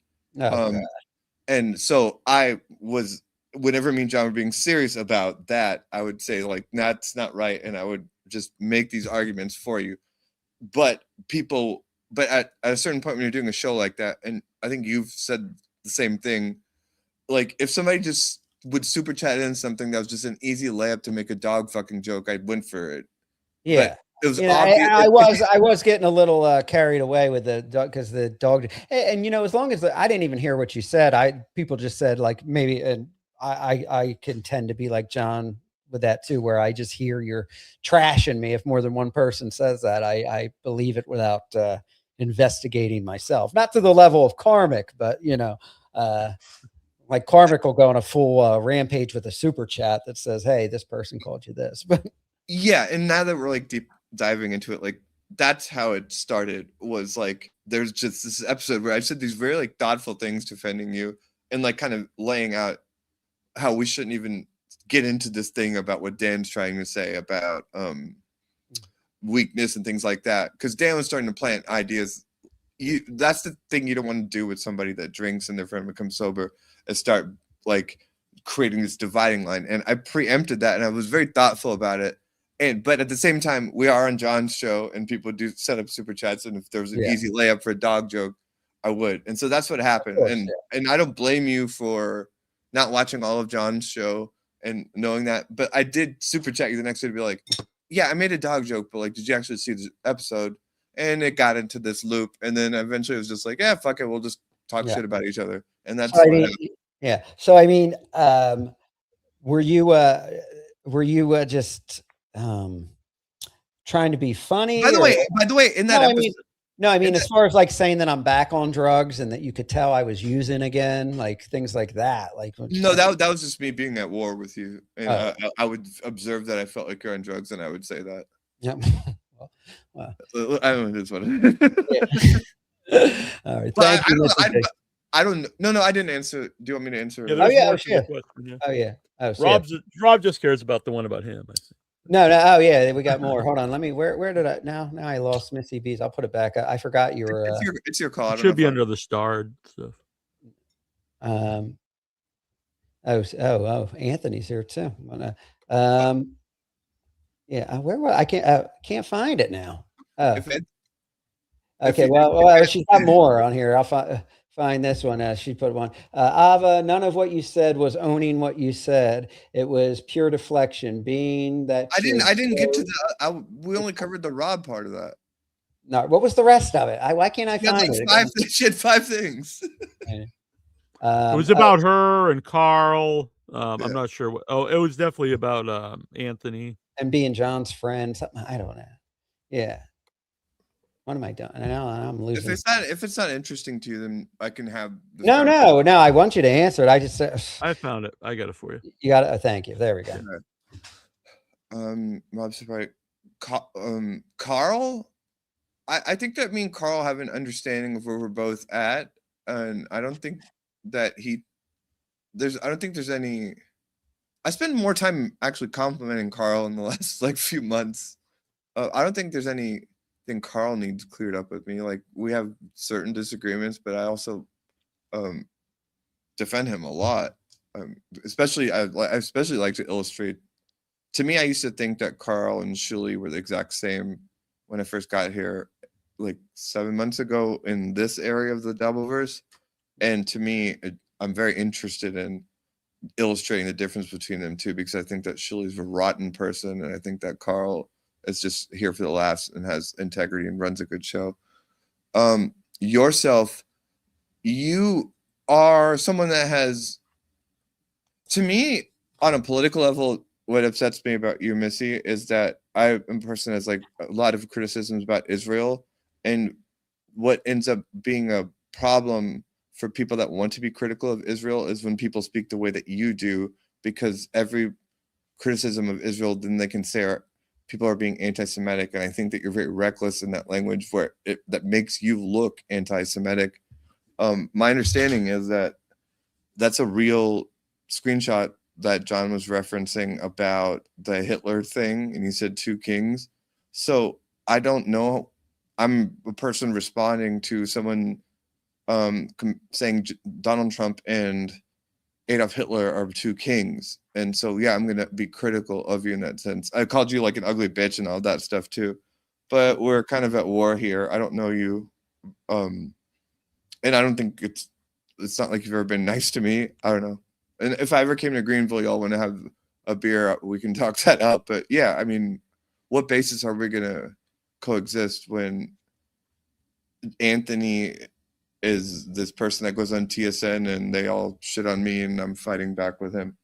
My place in John's life, y'all know my place in John's life. It's just, y'all watched me become friends with him, and now we're in this thing where he leaves. And that, why should we believe your sincerity right now? If you watch, like, I don't know if you've noticed. Said you started talking to John again recently. Did he know of any like your appearances on any of these shows? Did he see any clips? And did he have any problems with anything you said? No. What had happened is he doesn't watch this stuff anymore. but he was when the that first week. And so he'd called me after I went on BYB that time and went back and forth, I think with Anthony.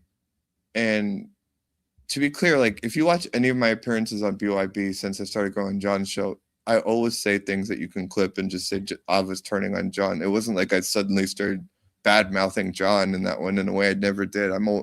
If somebody asked me a question, I always answered honestly, just like you guys just did.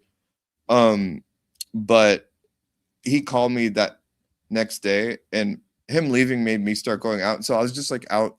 It was when I was just like out walking around Portland on mushrooms with my friends and like going shopping and things. And he had called a bunch, and I didn't. So I just stopped. I don't know. In that moment, I was like, I don't want to talk about any of this stuff because I stopped watching Shali's show. Mhm. And so yeah, like There was some people 4 days ago, to be Go on.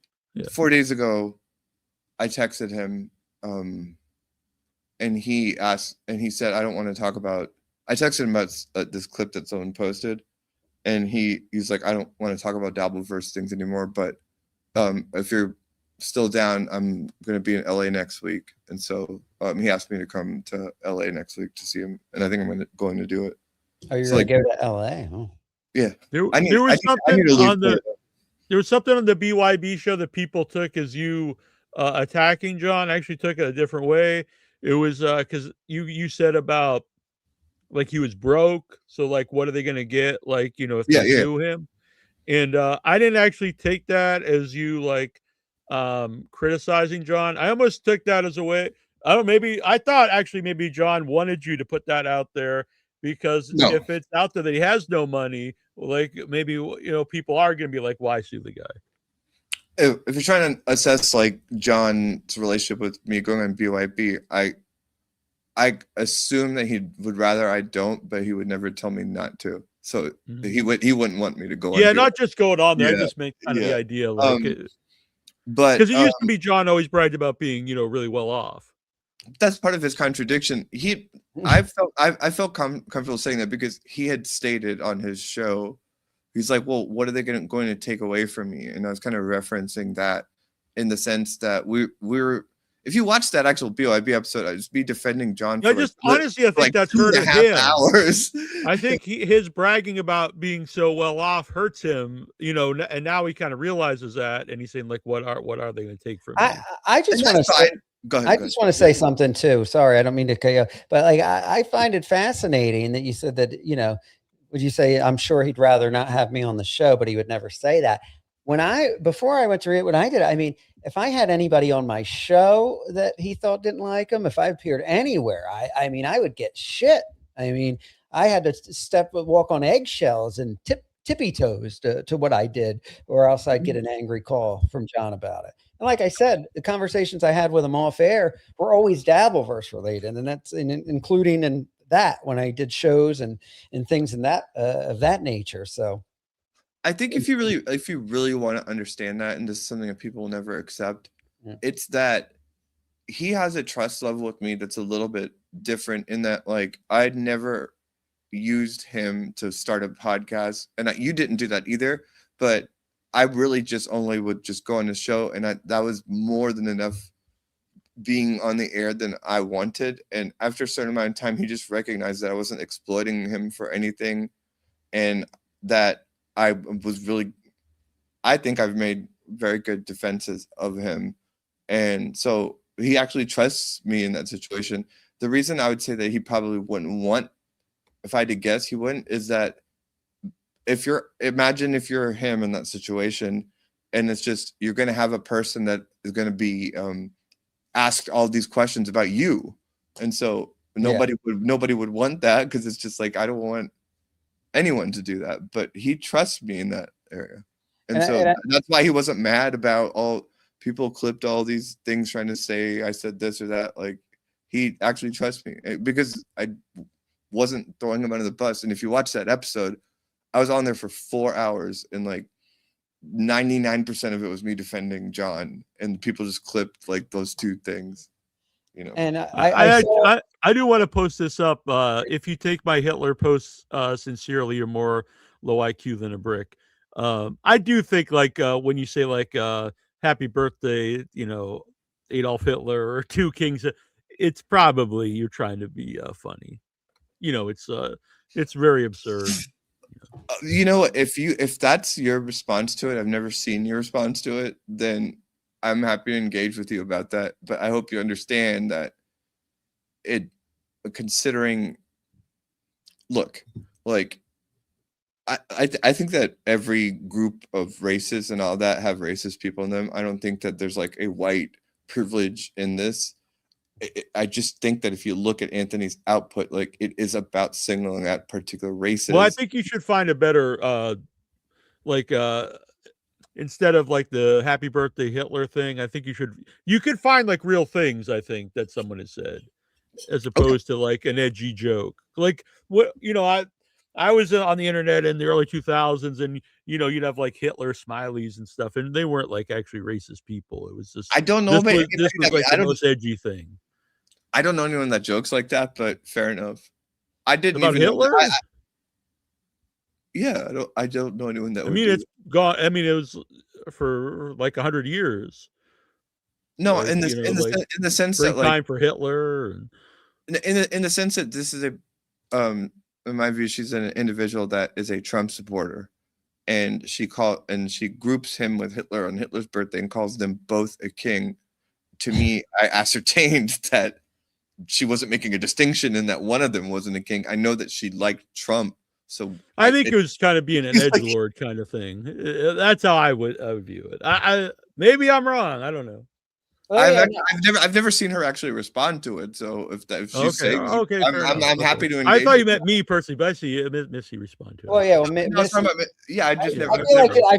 I feel Missy is. I've gotten to know her a little bit since coming back from rehab, and she's the type of person that is like the opposite of people like me and John, who always feel like we have to defend herself. She feels like it's a joke, and if she comes off defending, then it's going to make it look worse. Like she doesn't feel like she needs to defend herself. That is absolutely fair, but she cannot judge a stranger who, again, knows that she likes Trump and is married to Anthony Cumia and looks at a tweet like that and doesn't just immediately like just write it off. I mean, that would take a low IQ, I think, is to just blindly assume she doesn't like Hitler in that setting. And that is, look, that's on you guys. Like I celebrate your right to speak that way. I think it's funny that he talks about black people, but yeah, you're not like you're not in a Mother Teresa environment where I can just assume you're joking about that. But I mean, the other person, again, this isn't my charade. It's just when John would bring it up, I'd be like, yeah, sounds like she's a Nazi. Why wouldn't I think that? But I mean, if they really disliked Jewish people, I mean, they're friends with Shuley. Well, I think the joke I used to make was that they have like a conundrum because Missy B is like an old school, like anti or just critical of Israel. But Anthony is like, hey, can we just talk about black people and Muslims and blow them up? And right now there's this whole problem in the Republican Party because everyone's focusing on Israel. So to me, that was an interesting dilemma that Anthony has, where Anthony just wants to shit on black people and Muslims. But there's a problem in the Republican Party. Like they just took out Thomas Massey with AIPAC money, and he's like a fucking libertarian, like conservative. So those were the jokes I would make about Missy and Anthony, because it was just like Anthony and Gavin are the area of the right wing right now that are like, oh, can we stop with this Israel stuff? Like blacks, Muslims, they suck. It's funny. Well, I thought recently, didn't you say that you actually are a fan of Cumia? I think actually Missy was anti-Israel right in the chat earlier. Actually, yeah, like that's what I was saying is like, because she makes that. If we're trying to be critical about Israel right now, and Israel's a massive geopolitical problem, their lobbies control this country. They are responsible for so many deaths of innocent people. People like Tucker Carlson are making these very articulate cases for Christianity and how we should challenge Israel's behavior. And to me, when someone like Missy's, I guess, joking about Hitler like that, it's like now is not the time for things like that, because everyone's going to be called an anti-Semite that criticizes Israel if we aren't careful with our language. Is my point. Yeah, but we can't all be the humor police. I mean, I never like let off with like Missy B. Again, I'm on John's show, and if he just pulls up a tweet like that, I'm gonna be like, "Oh, that's a fucking Nazi cunt." Like, what do you want? Yeah, and I want to go back to, because like as far as what we were talking about right before this with John getting upset if I did shows. I mean, so like when you guys were saying that I was upset because I came on the show when I was fighting with you and Keanu, and I didn't expect John to defend me and stuff. I just thought it was hypocritical on that part, to where I had to be, you know, a certain way. I'm like, I just said to John, if that were me on my show and I brought you on and two people, you would have been not speaking to me. You would have been, I mean, sometimes he would call me up and be paranoid and accuse me of things that aren't even happening. Do you ever get calls like that? No, but I know other people do. Yeah.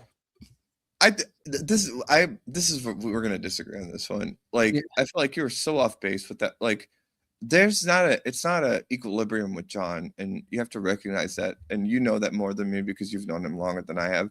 So yes, if that would have been on his show, he would have reacted differently. Yeah. But you should also know that like you can't. I get so mad, or like when people get mad, they're like, somebody ambushed me or whatever. Like, we should all be able to defend ourselves in these settings. And I've never complained about that. I've been on a gajillion shows where it's just 7 people on the screen just like saying the worst things ever, and I never complain about it.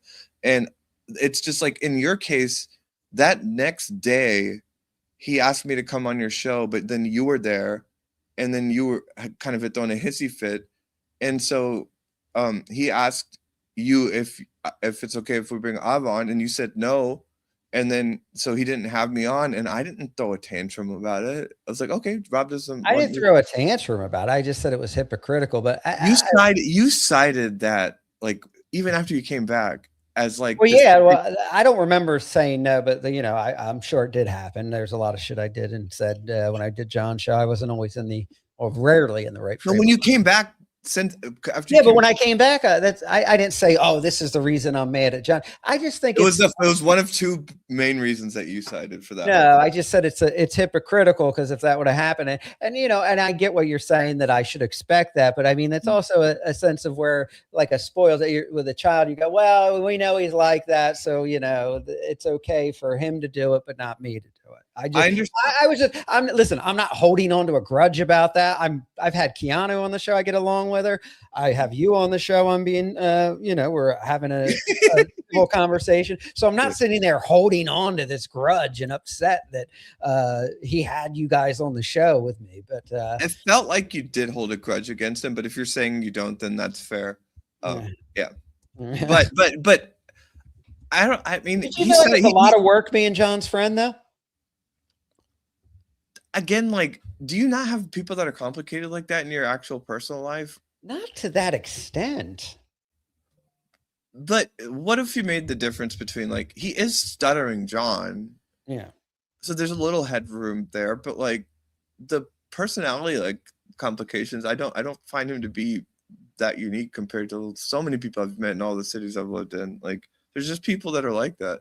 No, do you not he is a one of a kind. That there wouldn't be a Dabbleverse without that. That's why people are so fixated and all these shows watching and stuff, because he is a unique type of personality that. But do you not like ever just think about like the amount of shit he gets? Like, why wouldn't he be on edge? Like, this is what I tried to bring up on PDP, and like they're immediately like, "You shut the fuck up, bitch," and everyone has a million good reasons to tell me to shut the fuck up. But like, I was just trying to like, they had me on to be like, it was the first time PDP had me on, and it was like, wow, okay, so you're on John's show.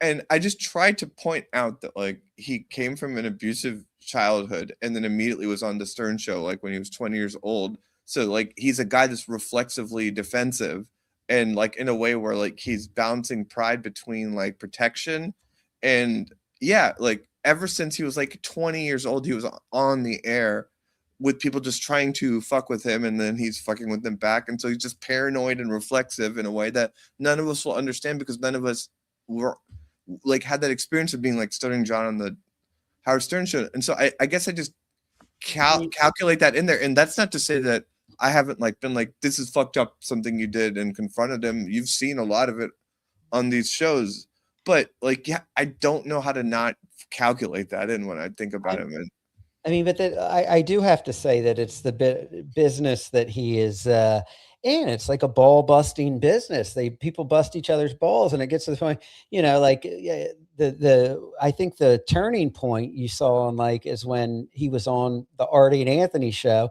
and they made a joke about his act, and he starts telling Artie to drink bleach and die. It's, you know, and I just want to say. He goes to like the extent of ball busting, but you would figure all those years, that's what that show is. Everybody busting each other's balls. I look at that situation as that is an absolute fail on his end, and it's a very tough thing to like get through that. But I do think that there's an argument that people don't make about him and his career, and that like he's a person that was in show business and then kind of like you know simmered into this podcasting world or whatever, and he made a bunch of mistakes like in that whole thing with Anthony and Artie that were bad, like that video of him on Compound Media where he gets drunk, he's not tipping the person, bad, and all that. But he was never given the ability to like start a podcast and then kind of balance in, because you know when you're coming from that level of show business, this is the way I think, and I might be, God knows I'm probably wrong, but like then he starts a podcast and then like kind of immediately like he's got like Carl on his ass, and then at that point it's just you've got all these people watching you and finding every mistake you make and starting to fuck with you, and his personality is just going to keep stumbling in that situation. And to me, getting to know him and being here this year with him is just like I want to be a person that like helps him fight that, because it's just like 5 years of this. Do you want to help him grow at all? Do you think he's capable of growth? Because doesn't there need to be some growth? And, you know, I think that, well, look, I mean, I'm not going to sit here and say I'm trying to help him grow, but like, if you want to think about it that way, it's like, he's a person that's had his back against the wall since he started broadcasting. And again, he's responded to it, and I'm not downplaying what he's done in response to it, but that doesn't change the fact that his back was up against the wall. And so somebody like him is never going to be able to make improvements if he can't just not wake up and then have his divorce papers read on some shit, or like his phone like, to me, the thing I can never shake is because is last year when he left for about like 6 to 7 months, and he really did not engage with anybody in this space or do anything. And they released these private phone calls of him trying to like get laid with that Kate Meany girl. Oh yeah, I think I might have heard one of those. And it's just like, okay, so that means that if I leave for 7 months, they're still going to do that. Like, what do you do in that situation, especially if you're, you know, him and like, you know, wrestling with like sensitivity and also but like masculinity in that sense. Listen, I've had my problems with being soft like that too, and it's that. And listen, I've been in your position as well, so I'm not saying this to be a dick. Don't take this in a dickish way. But like, why so many excuses for a man that's in his 60s? Because he was, I mean, it's not like he was this huge celebrity. He was a, you know, maybe D-list type of celebrity. Even he was. That's a good question. That's a good question. I think that you have to understand that we're in a ecosystem that is literally based on everyone just criticizing this man, and there's 1 or 2 people that are even willing to like go to bat for him, and so you're going to find me making more arguments to like try to humanize him than normal. But we're in an abnormal ecosystem in that it's all. But don't you think there's a reason why there's not more people that want to go to bat with for him? Like, it's not just out of the blue that everyone, you know, has issues with him. I know that, especially after the Rodney's thing, that there's a lot of people in this space that will never say this out loud that would write me to be like, they were on John's side. And there's, because part of this ecosystem is to destroy anyone that tries to humanize him or is nice about him. You watch it over and over again with people, and they're like, whoa, I don't want to fucking get. They did that to me. like when we were talking earlier about, I just went on his show and he just wanted to confront me about throwing him under the bus with Shuli. just that. I didn't even talk about I didn't even insult. I didn't even know how I felt about the whole thing because I couldn't believe that he just had me on to confront me about it. Just me going on there and having that conversation with him, people just immediately started like going into my personal life and fucking with me. The Shuli people, and they just all started attacking me just for that. And it was. Well, I just mean, like, John's docs people. He says Kaylee's last name regularly. He said it. He said my last name. It was common knowledge, but I'm sure the way he said it, I knew he was trying to dox me. Yeah, that's a good. The way, so I wasn't here this whole time, and when I started going on his show, it was all organic. And what I decided was, if for everything that somebody would say that he would say about them, they would point out something that he did 2 years before. And then, but then he would be like, well, they did this right before. And so the way I just handled him was like, I'm going to get to know him this year. And if he starts behaving in a certain way, I'm going to call it out. But I'm not going to get into this tit for tat because both of them But have. I mean, the Kaylee stuff is recent. And whenever he would say her last, even her. I did hear you say you would say every single time he brought, every single time he ever mentioned anyone's name, I immediately said something, and I stand by that. You could watch anytime I was on his show. I was like, "Whoa, stop!" And then he would be like, "Well, you know," I never sat there. You did. I'll give you credit for that. Well, I mean, yeah, I mean, God knows I've given Shuli shit, and I used to hate the guy, but I mean, wasn't there a time where he was like threatening to show pictures of his kids and stuff like that? I mean, where would you stand on an issue like that? I mean, I know you don't like Shuli, but I mean, his kids. If he did that while I was there, I wouldn't stand for it. I just know how much Shuli lies now because I know what he's lied about with me, and I know how he operates, and it's in a much like more stealth way. Like John will just like, when he would respond, he would just do something obnoxiously in a way where people would see it. Shuli has a whole like system where he has people doing it. They all have these alt accounts. He'll just say something and people will know to do something. And I've watched them do that. And I've watched them literally ravage my privacy. And I see how he does it and lies about it. And people just don't care to check on it.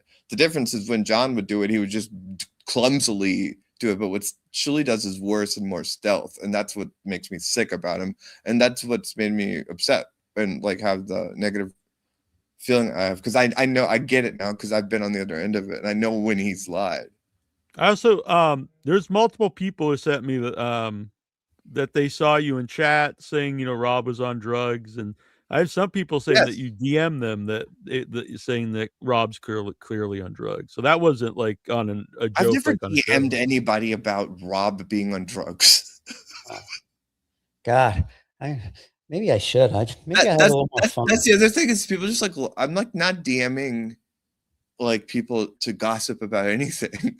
If I have anything to say, it's like I say it on the show. So yeah, I've said Rob was on drugs and like he had sex with dogs and that he's gay and everything. No, all three are false. On the air. Was it only male dogs? Yeah, but I really want to like drive this home. It's like, and that's the difference between like, to me, like it's all on the air. And as a student of like Stern, yeah. And what makes me grossed out and sickened by people like Shuli is it for him, and none of it is on the air. It's all he's DMing Rob and trying to manipulate Rob. And well, how did he try to manipulate me? He's never asked me to like. He didn't even ask me to come on the show or do Point Dabble Point. He just said, "Hey, congrats on your sobriety. You're looking better." And I just said, "Hey, I appreciate that." And then everybody takes that as like Shuli is doing some master manipulative move on me.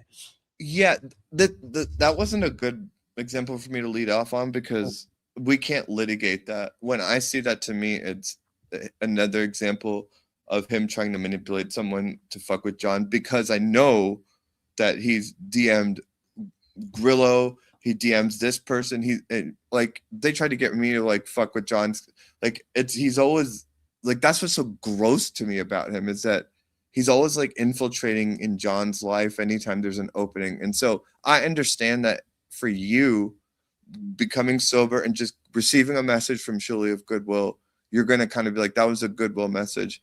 Yeah. I can't see it a different way because of what else I just know about him. But that's not something me and you can litigate. And if Well, yeah, and also, you know, everybody thinks that I forget about,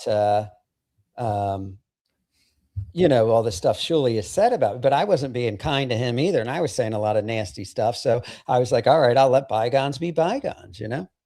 Yeah, I think we can leave it as far as like the way he's dealt with these since he got back. Like, there's no litigating it, and so that's fair, and you could be right, and we just both have a difference of opinion because I just have such a, I can't be impartial about him because I can't be like unbiased about that. I truly just don't think he's capable of actually caring about you in a way. I think it's all manipulative. Like, he's dead inside. He said something. There's something he said. It's anti-Semitic. Oh yeah. Oh God. Like, when did all these right wingers become such fucking like woke skulls? They're like, everything I do, everyone's anti-Semitic. Or I was no, but he said something. Shirley said something that was so revealing to me, like that, like guides the thinking. Where he responded to something. He responded to something someone said, and it was just like, no, he said it was to Buckman. He's like, it's just he's like, I don't have any relationships or friendships in this space. It's just like, what am I able to get out of a person? Like, he said that out loud. And so to me, then I just apply that to things like your situation. And, you know, but question, Neil? What was that? Didn't you have a question up from Kumia? Yeah, I'll post it back up. Yeah, there's a lot of and I got to get to super chats too. I'll get to the super chats after Kumia. What's it say? I could post those too if it helps out. If I'm derailing your show, I can leave. I don't want to. No. No, it's no, they're all mostly about you. you. You're bringing the super. Yeah. But yeah. How about that? He doxed me and Missy too. I'll read it. Compound Anthony. Yeah. He doxed me and Alva doxed me and Missy too, and of course tried to get me fired. No, he's talking about John. John. Okay. Yeah. First of all, I'm sorry. Despite being doxed by everyone, I've never doxed anyone or even looked up anyone's anything ever. It's all just on the air for me. With Anthony, have you ever seen me not call him out if something like that came up on the show? Like, the doxing, you definitely did, yeah. You even called out. No, but I called him out, but I also called him out. Like, off the air. I honestly don't know about the firing part. If you no, when he tagged Anthony's workplace on Twitter, like, I called him out about it every time it came up on the air, and then like I got in a brutal argument with him off the air about that too. Like, that's where I'm at with it. I don't know what more you want from Anthony, but you're not gonna find me ever like green lighting him doing that, if doxing anyone. Or even, well, I think though the point is though, like, he does this to other people, so people trying to do something to him, you know, because you're like okay, you know, everyone's against him. There's a very few people who stand up for him, but there's like all these examples of him like doxing people and doing things to people. Yeah, but so there's a it's probably a reason why there's not more people on his side. I don't think so. Well, there's a much more efficient propaganda apparatus to just shine a light on every bad decision he's made. And to me, like, what I've tried and failed at was to try to, like, even with this Mentor Math stuff, is to just be like, this guy is literally fucking a con man. He's doing a lawsuit about something he did to this guy, and the way he's handling it is by ducking and dodging the questions, and he's doing it in front of all of us. There's no there's no counter propaganda thing that's effective. Nobody wants to hear what all of them do, and so I will stand by that. And yeah, and the John that I've known this, like, the John I know like this year wasn't like doing that. He wasn't like looking up and doxing people. Like, he would do what, like, they brought up, like when he would say like someone like Kaylee's name in the air, but like he wasn't doing any of those things that you guys talk about from years ago that he may or may not have done. And yeah, I mean, look, it's a messy area. Like, here's the other thing is, like, again, there's not anyone else that's even like trying to wait. So Shuli did he strike Mentor Mouth over 40 times? No, he struck Mensa Math until Mensa Math was run off of YouTube. When people try to bring up this scale argument, it's such dog shit because in Shuli's case, if you go look at his show, he's doing a gajillion shows where he's taking John's content that's made private. John rightfully believes that if a video is private, then that's an arguable case that would have to be litigated. And they would make a DMCA argument about it.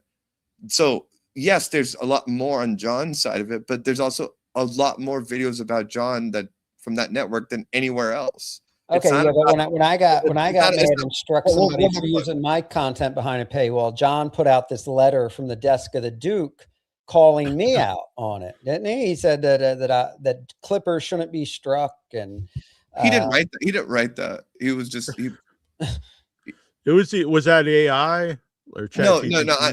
I know who wrote it. Like he just looked at it and was like, "Oh, I'll post that." I don't think he thought through the actual like. Oh, okay. Who? Dan? Sounds like a Dan thing. It's not Dan. It's not Dan. No. Probably, hold on. Let me get. I'm behind on super chats, and I know they're for some of them are for Ava. So if you ever need me to pop them up, I can pop them up. Ava, shroom you take from Forrest or from Dude's Pecker. Okay. Sunflower Dragon, $5. John is down to a few people due to his own actions. That's fine. John's Gimpy Halloween Hand, $2. Ava jumps through 100 hoops to justify Stuttering John being insane. It wasn't 100 hoops. It was pretty straightforward. Light 632. Ava, when you choking on hot dog, does it have to be allow? That was the most creative Lights has been in the $1,000 he spent just like super chatting into shows about sexual acts I'm involved in. Oh, I know. I was going to say that's all I get from him is it's me, me and you sucking each other's cocks and shit like that. But Sunflower Dragon, $10. Thank you. Ava, do you think your connection to John has fulfilled some emotional need that you may or not be aware of?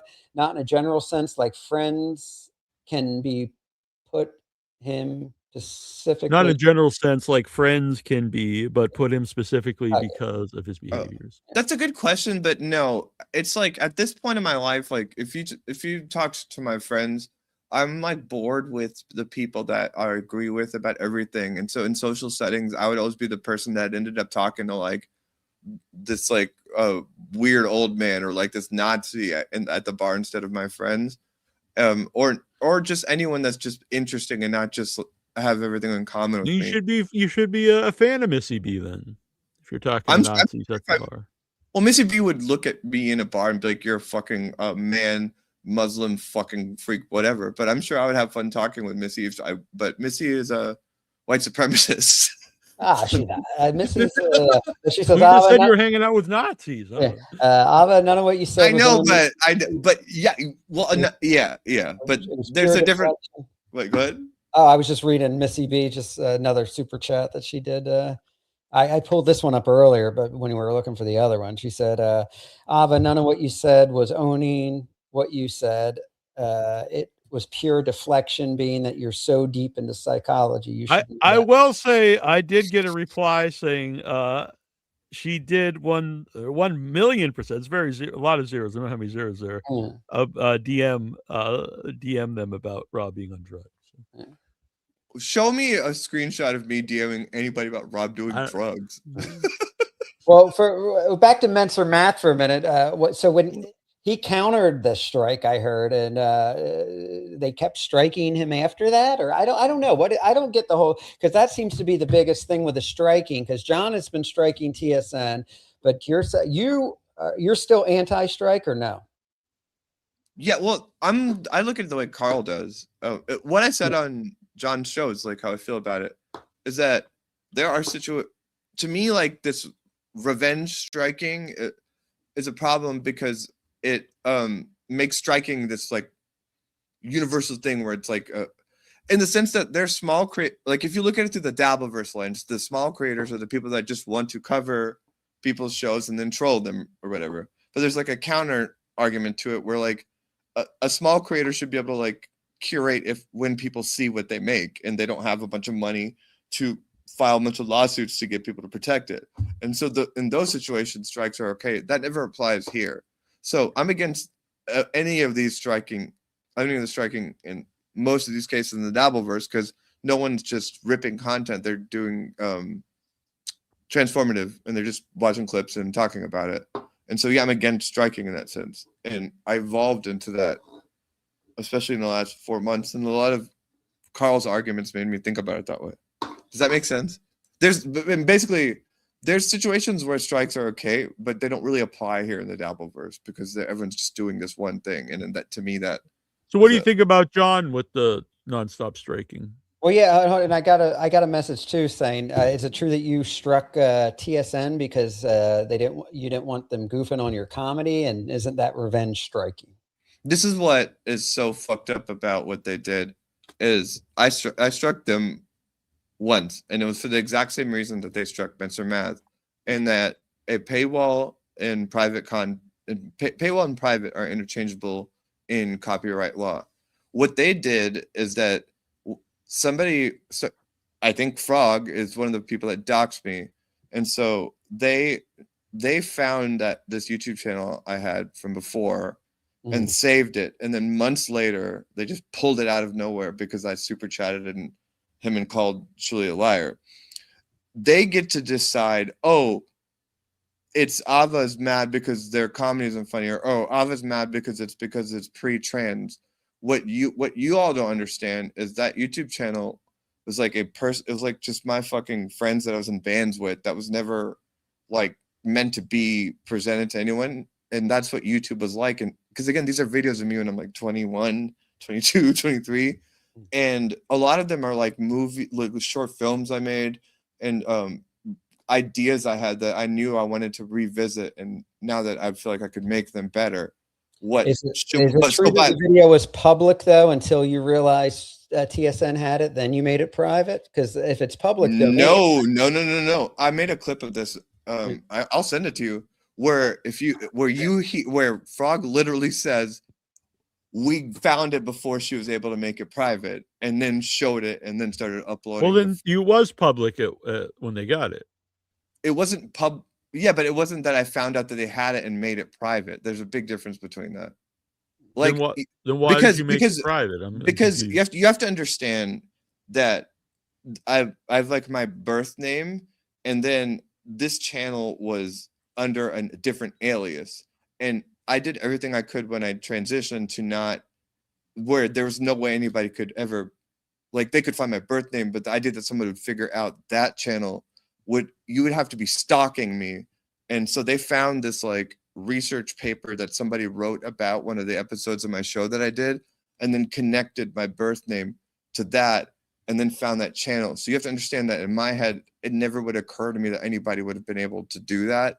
And when I realized that somebody was doxing my address and my name, I took that channel down. And the reason that they were public is for like my friends that were in those videos, so that they could watch it, because they would be like, "Hey, can you send that thing we made a few years ago, whatever?" Well, you could make them unlisted. Yeah, but you have to understand, I didn't realize that I was going to be doxxed and then suddenly have a hit campaign on me. In that, I have it. You know, I had a no, but I didn't get no. I'm just saying, because you're saying it's free game to say Rob's on drugs and all these things, and that's like that's not the same at all, Neil. Why isn't it? It's okay, but I mean, someone is going to do something to make fun of you. No, that's not what it is at all. You interrupted me before I finished the point of it. The point of it is that there's like, you've written a movie, right, Neil? Yeah. Or not according to you. According to you and Dan, I paid $50 and right. Got my name on stuff. But. Yeah. So this is the converse argument I was making about striking, is that because they took this, they stalked me and doxed me. They found this channel that if I would have known like people were capable of that, it wouldn't be public. These were, again, like, I mean, you've been on the internet though, you know, people. No. But these are from like fucking, like, again, like 15 years ago when YouTube it was a different thing to have a YouTube channel. It was like a journal that only my friends knew about. It was not something I ever promoted. It was just this thing my friends. Yeah, but if it's still public, I mean, people can find it. Yeah, but when Shuli played those clips, it was not it hadn't been public for like 5 months. So they like so they just knew like way in advance we're gonna save all this stuff in case something happens someday. That's what they did. Their producer was one of the people that doxed me. And you can trace it because I filed a fucking I like to get that. And when they showed it though, was it like did they do commentary over it? They just showed it like it's like they just posted it somewhere. They did what they did is they Frog like an idiot said, Ava made this private, but we downloaded it before she knew that we had it. So like what they did is they downloaded my whole YouTube channel from like me being in my 20s. It just it was just sitting on their computer for 4 months. And then just out of nowhere, they used it because they were mad about a super chat I had.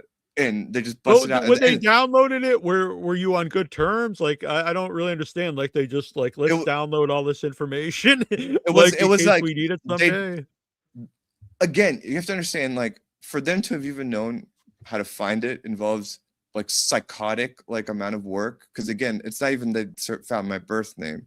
They've found my birth name and tracked down one document that has my birth name and the alias I use for that channel. Like these are like, so it's fucked up what Frog did. And so sure, I mean, you can. I'm just saying though, why would we? All right, well, we can all agree to disagree, but what I wanted to do to compare between that and the Mensa Math thing. From what I understand, the Mensa Math, the Mensa Math, they did. Mensa did just post it with no commentary. No, so that's wrong too. How do you not know took your this? thing and they just posted it with no commentary? No, first of all, I don't understand how you don't know this yet because people like us have been posting this over and over again, including Mensa Math. I like Mensa Math. Yeah, he's been on here. He's showed what it's no. They struck him once for paywall content, and he did do commentary on it. There's a clip of Vince confronting Shuli about it where he just eats shit and then lies and then just throws a temper tantrum, which we've posted a bunch. I can't believe you haven't watched.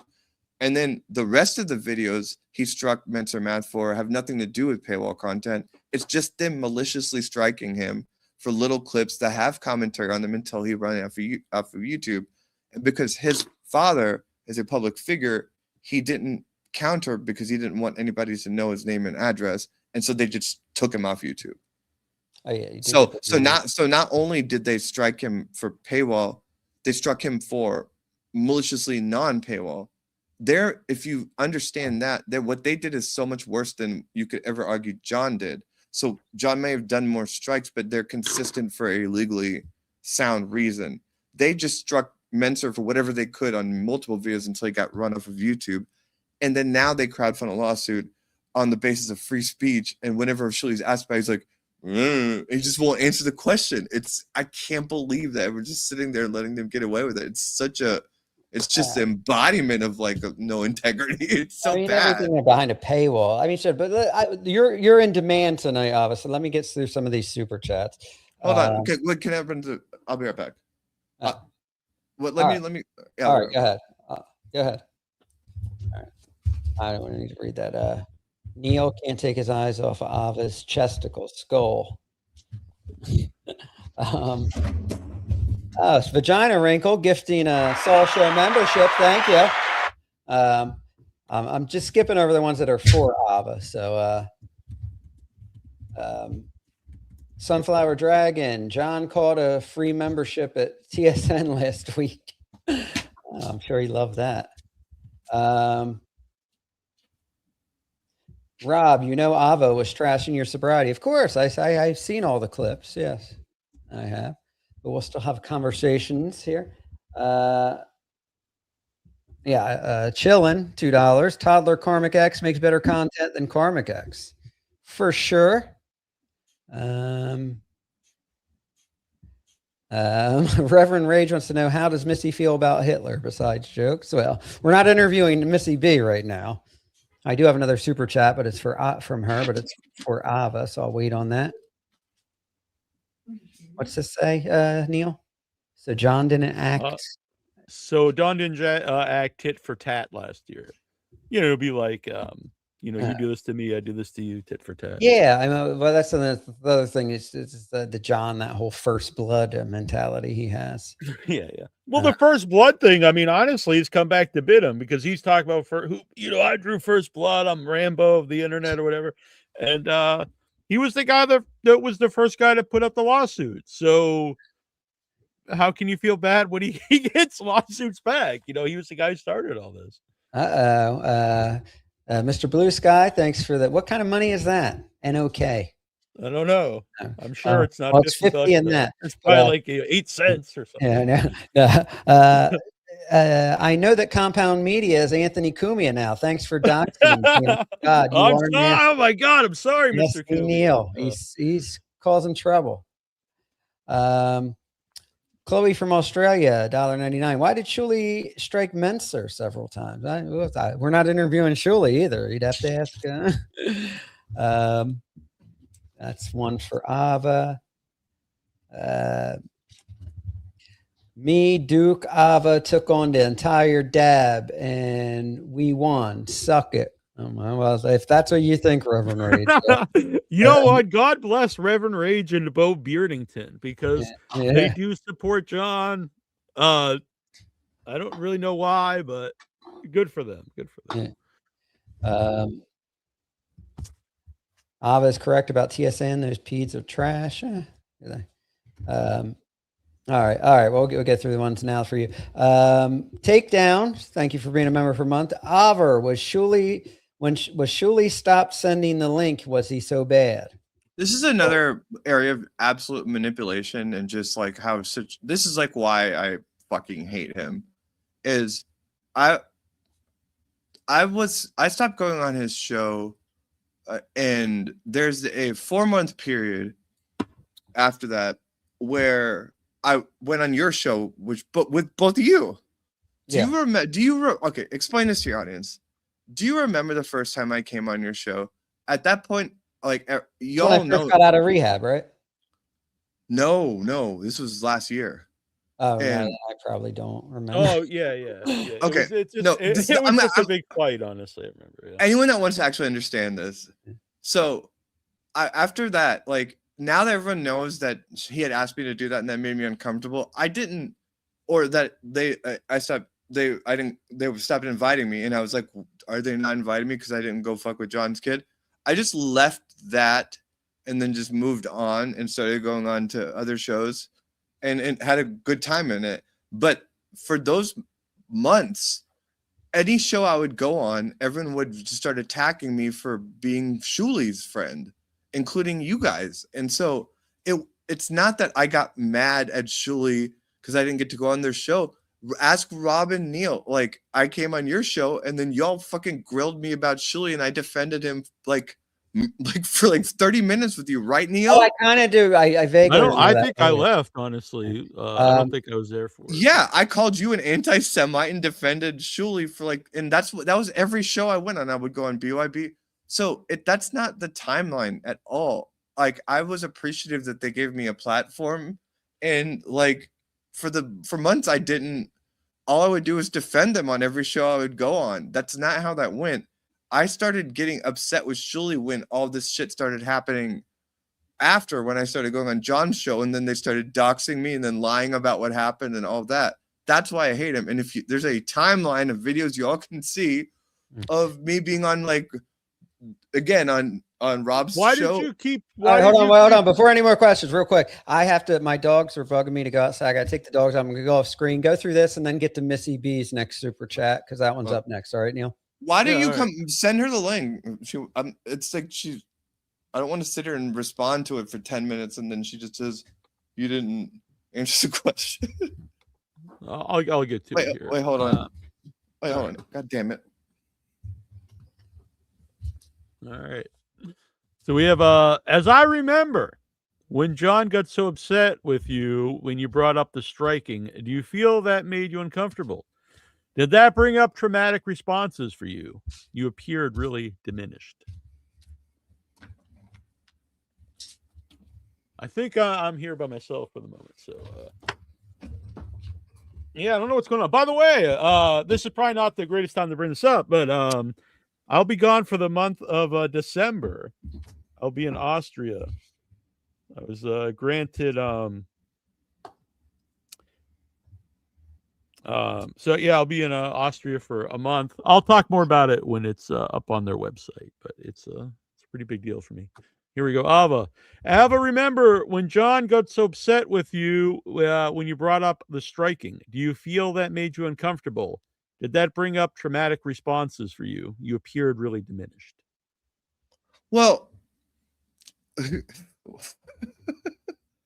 what people don't understand is when people transition, HRT makes you lose your muscle mass, and it also you literally have zero testosterone, and so you cry if someone yells at you, and that's what that was. You don't have to analyze it much deeper than that. I haven't had someone just yell at me like that very often, and so I cried.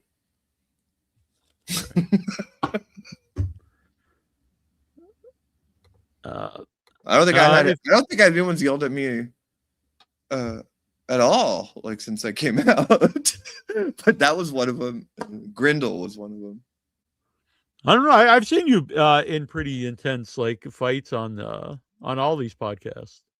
Yeah, but I feel I'm close to him, and he was yelling at me in a certain way that he'd never talked to me like that before.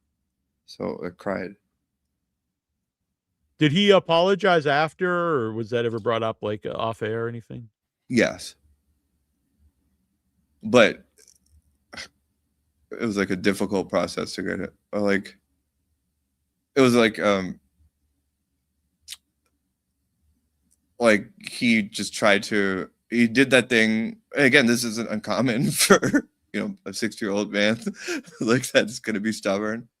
But it's me, so I was a bitch about it on the phone with him privately after. I was like, no, you did this, and then he apologized. But he didn't call and just come in with a home run apology to answer your question. All right, fair enough. It took some work. Light 632, Ava. When you talk to Stuttering John next, tell him we need Duke back. Do you think he will come back, Ava? I made a prediction to come back in 9 days, and I don't think it's at least not. It's gonna be way longer. What about when he put up that people wanted the Duke of whatever it was, definitions, or the Duke of, what is it? The Duke of the Future. The Duke of the Future. They wanted that back, and so he was going to do it, and then he ended up not doing it. Was he really going to do that, or? Well, when he was posting that at that point, I wasn't talking to him anymore. But now, that was part of that window where he had left, but he was still concerned with the Dabbleverse. And all I know is that there's some in between that and when I reached out to him, and then have since started speaking with him, there's just a shift where he just will not even talk. He will not engage about the Dabbleverse with me. So. Did you already get to the others, the super chat? Yeah, I did yeah. Okay. We did the Missy B one. Okay, I just wanted to make sure. Did you do the Missy B one or the Sunflower Dragon one? No, it was Missy B, I believe. Yeah, because I took it off because I assumed you read it while I was gone, but I don't want to gyp somebody from their super chat, I think that was Sunflower Dragon because she asked the question about if I was re-traumatizing or whatever. That's not Missy B style. Missy B style is just to be you're into psychology, so whoa. I'm pretty sure that one was Missy B is much less sophisticated than Sunflower Dragon, is what I'm trying to say. Oh, no, Missy B. Look, it is what it is, Rob. No, Noga B at $2. John only pays one person. How about Shuley? Oh, wait. John paid me. Did he? Yeah. Wow. You see, you are a friend. He never paid me. If he paid you, Rob, would you still be there? Well, No, I guess there's nothing there now. But where, Rob, where you at right now? If you could just pick, would you rather be on good terms with him, or are you just kind of I don't want this man in my life anymore? Well, the things he said, I mean, but I said some nasty things too. But I mean, like I didn't come back with intentions to, uh, you know, be at war with him. I figured, like I said, I never thought we were friends. Everything we talked about was Dabbleverse related. So I kind of got out of the Dabbleverse. Then I came back to do a show sober, and I had him on and went on his show, and I talked to you and Dan, but then I would just talk to anybody that wanted to hear about my sobriety because I thought it was a good thing. And I could tell things were just like getting tense between us till they finally exploded. But I mean, you know, I just feel like where I'm supposed to be at right now. And I'm, you know, for me anyway, with my sobriety, I feel like it'd be too challenging to try to keep up with John's friendship, because for me, maybe you have a different experience. I felt like it was a lot of work and a lot of walking around on eggshells. Yeah, I think it was like that for a lot of people with him. Yeah, but you were in the same time. It's just I was at work, and so I wasn't getting. If I was going to talk to him on the phone, it would just be on my lunch break. So I never had phone calls with him, except for like exceptions to the rule where he would be up late. But yeah, I just didn't have, I think, what you probably did on the phone call. Right? Can I drive homeless? Because like I'm not even.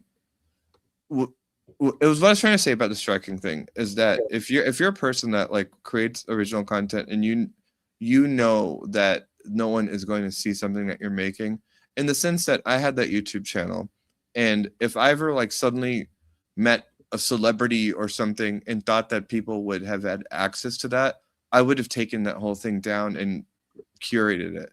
It was up because nobody was watching it, and I do think that we have to. But it's still public on no. You interrupt. No, stop. You people interrupted to me. watch No, videos. no. You cut me off last time at the exact same point. I'm just saying you can't like put something on a public platform that's made. That is the whole point of it is for people to watch videos and be like, I'd never want anyone to watch it. No, because you're having a very dense analysis of it where you're not accepting that. I mean, it was public. It was a public video. Let me finish my point. You can respond. All right. Is that you can't deny that the nature of what YouTube is now versus what it was in 2008 is a different mechanism. Like now there's monetization, there's all kinds of things that are different. To have had a YouTube channel that was public then is a different thing than it is now. And none of that even matters if you want to nitpick that, because if somebody makes a video private before you play clips of it or anything, it is protected in the exact same way that paywall content is protected. So the legal argument is the same as Mensa Math. So but it was public for years. Well, but Ava, real quick, it doesn't matter if it's public for years. If it's private and it's the only source of that content and it's your original content with a standard YouTube license, people cannot play that after it's private. And in Julie's case, he literally, Frog just said that he knew it was private and was playing it. You can't do that. And that's the same reason he was able to strike Mensa Math. Okay, so why is that indefensible, but you striking him and then John striking him is defensible, but then him striking Mensa Math? It's got to be one way or the other. If you either can or you can't strike for it. Well, I think we're actually finally about to have this conversation as a. Did they do comment? I want like just a definitive answer. Did they do commentary on your videos that they played? They did commentary, but they also directed everyone to multiple backup channels they had that uploaded my full channel. So they uploaded my full channel on. Where were they? They were on like other platforms? On Rumble, and they said they were going to do it on YouTube.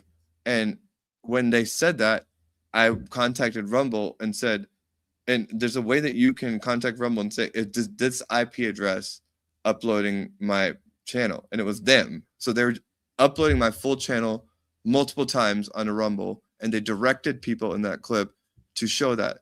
If you're somebody that's a small creator that cannot sue them for that, then I would argue that a strike is reasonable in that situation. Nobody looks at that side of it in the Dabbleverse because everyone just wants to defend the small creators that want to harass people. I would argue that people should be able to, like, again, if you write a movie or a show and you decide that it's not public, you should be able to have that ability to do that, and so that they can't just present your ideas and be the people, in the sense that surely can't be the person to curate the first time all of you all see something for something that I made private because I want to work on it. And that's a complicated argument to make. But to me, those are the interesting areas of DMCA. That's why I struck him. It wasn't because I didn't think I was funny. Everything I made was funnier than anything he's ever done. And everything I've ever made is better than anything Shuli's done. But It's when that you were on Shuli, you were always like praising him originally, saying like you were a big I wasn't fan always of his. praising him. I've seen clips of you praising Shuli. Yeah, well, when you even first said you went on there. defended him on my show. Like I said, I was fucked up. I probably don't. Yeah. I didn't praise him. I said you're being anti-Semitic because you were being anti-Semitic. How was I being anti? Well, I was. I did say. You were again, and I'm like from a Muslim background, and I've never accused anyone of being racist towards me. But what you said was John so Lefty- anti-Semitic that I was like, dude, like you got a Jewish problem, man. No, I don't have a problem. But no, listen. John loved when I wore these glasses and pretend to be Shuli, and now he's saying, now that he's mad, he's saying, "Oh, well, come to think Yeah, of it, retroactively, now it's racist. Yeah, now these glasses you may be onto something. They may be a little anti-Semitic now. Yeah, well, he's hypocritical about that. Yeah. But if you thought Shuli was just awful and not, why did you do the show for so long? Because, like, I came. Do you want to hear the answer to it? Yeah. All right. Like, no, like I never watched the Dabbleverse stuff, but all I did was just like, I was like in politics nerd. I would like watch. I was just while I was working, nothing but politics. And then when Trump won, like in that second time, I like went to Europe and came back, and that was when Elon Musk was doing all that shit, and I was just like, I need to like, I can't just, my life cannot be just politics all day. And so I was like, oh, I'll watch this Dabbleverse stuff again. And then so John had me on, and then they did an episode where they were defending me. And so I just went on and just winged it, and it was like, and then they just started having me on. I was like, okay, I'll go on his show.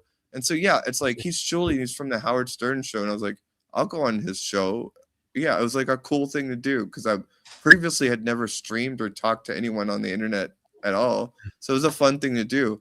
I would just say that, yeah, I did that, and then as it went on, I probably was like, this is kind of hack, but I still went on this show because it was like a cool thing to do.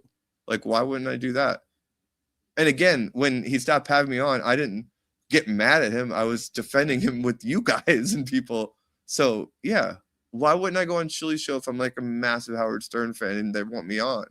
No, I get that. I just don't like. But now you're saying like he's like completely void of all talent. So it's just weird that you'd be like, yeah. Well, it's cool to be on here.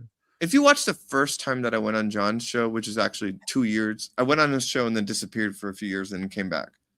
I said on that show that Shuli's not funny at all, but I defended Anthony.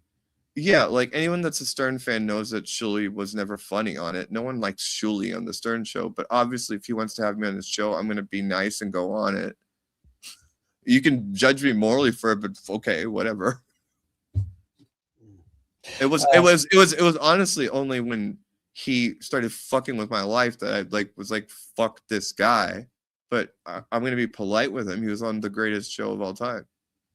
Clay Dabbler did have a question. It's not really a question, but I just like what Ava's reply to that was, Clay Dabbler said he'll never do John's show again if he came back knowing that he paid you. Clay Dabbler's a bitch. Hey, I'm Team Clay. I like Clay. I've been nothing but Team Clay, and he just acts like a bitch. And yeah, he's just trashed me forever, and I just keep saying Clay Dabbler's great, but like, whatever, dude.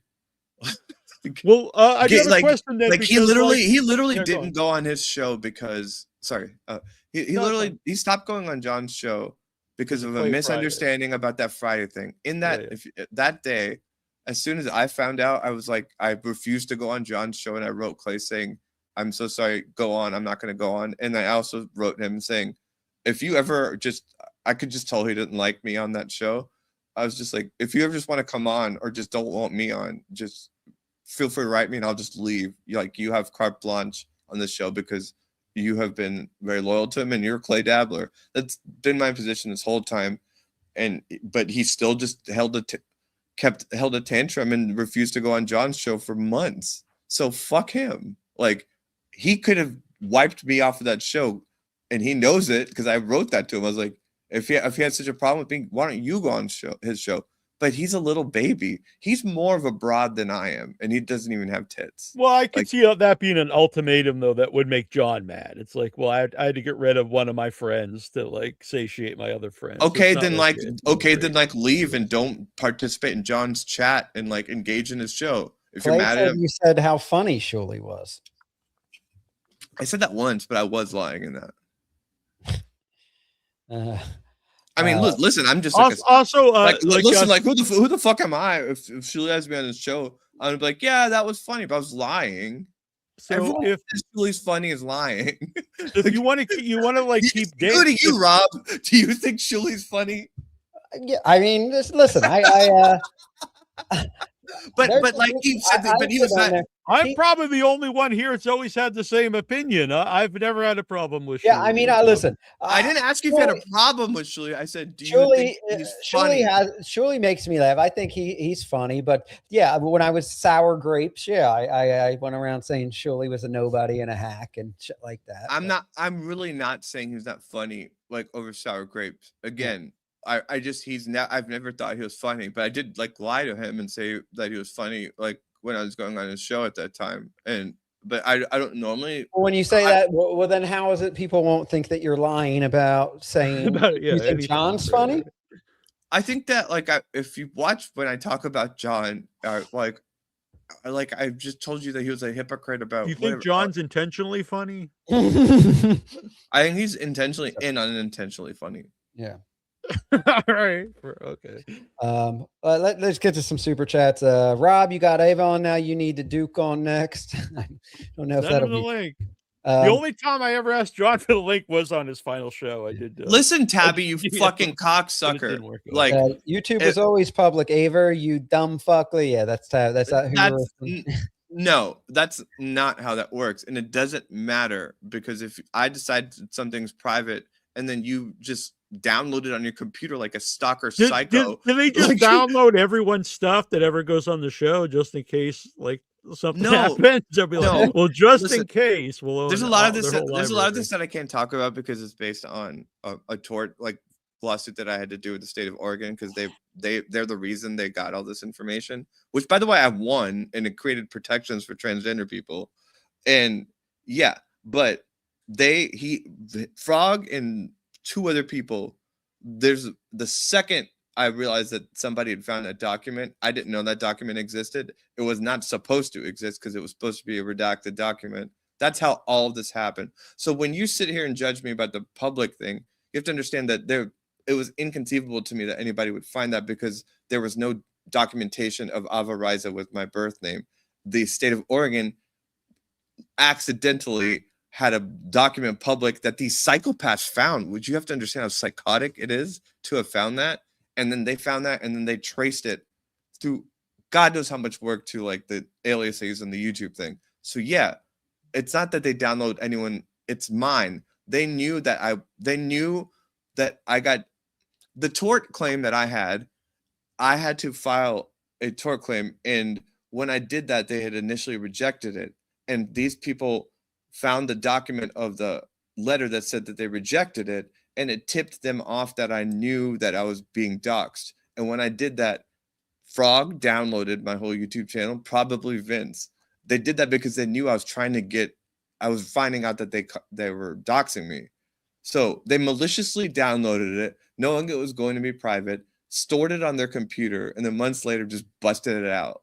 Well, and then if Shuli's not funny, what do you care if he watches it and goofs on it if he's not funny? Because what you all don't think about is that spans 15 years. So you don't know that one of those videos was this movie that I spent a year working on with my friends, or one of them is this like series or this comedy thing I wrote that I knew in my head that I wanted to like fix and make better before I ever showed it to people like in the Dabbleverse. So you're not thinking about all the like blood, sweat, and tears that went into that content, and then putting yourself in my position where it's like, Am I gonna have Shuli just ruin that and make it so all of that's gone because he wants to just be an asshole? And if it's private, he's not allowed to do it. So I used to strike. And you all only look at the monetization end of it and never like the creative end of small creators. So like, it's not about money in a lot of people's situations. It's about control of their original work. Shuli doesn't understand that because he's never made anything or written anything. He just watches people and shits on them. So it's very, the Dabbleverse is huge though. Well, not huge, but there's a lot of people in the Dabbleverse. So like, how do you know it was Shuli who downloaded all that stuff? Like, because it, honestly, like for example, when we played, I didn't say it was Shuli. I said it was Frog. Okay, Yeah, well, how do you know? I don't even know. How do you know it was him specifically? Or even like, couldn't it could have been like when we played the Kate Meany tape. Someone gave it to us. It wasn't like because me and Rob recorded it and played it on here. Because you don't understand the small time frame between one person discovering that and like what in order for them to have downloaded my whole channel, they had to have like been in this window of people that were doxing me within like 2 days before that channel was taken down. But how do you know it was them specifically that doxed you? Like, I'm just saying, there's a lot of people. Well, but first of all, they doxed me on their show. Right. Besides that too, but they. Well, I mean, the point was though, like I'm just saying once someone knows someone's name, and then. No. I understand that maybe they dox you on their show. This is like someone else did. If you want, I will sit down and do like this is a lot to try to explain to you, especially if you're just going to be stubborn about it. But like, there's a way that I know like who did it, and if you're that person suddenly being doxxed and then having this legal document being posted on Reddit, like you immediately have it taken down. If Frog clearly states on his show on that clip that I struck, we downloaded her channel right before she made it private. And even though it's private now, we're gonna play it for you now. That is a tell. Like, but does that not make sense? No, not really. Let me. What's this one? Rob, please give us a maybe it was you. I know. I said one time, and I said I feel ridiculous wearing these sober sometimes. But John said that I said that I only got these because I was drunk, but that's not true. I never said that. I just said sometimes I feel ridiculous wearing it. But just for you, maybe it was you. There you go. But I never saw your show in that when you were. I didn't know about this glasses thing. Is it that when you called him anti-Semitic, or was it for something? No, it was just because he was saying anti-Semitic things. Yeah, no. When I was drunk, I mean, I even text Shuli a bunch of anti-Semitic stuff to his phone. I was like, my God, this guy is just saying these horrible things about Jews. Yeah. It's just, I don't hate Jewish people. I just hated Shuli at the time, and that was like my go-to thing to go. No, I understand that now. I didn't know you, so I was just like, whatever you're saying sounds anti-Semitic. Right?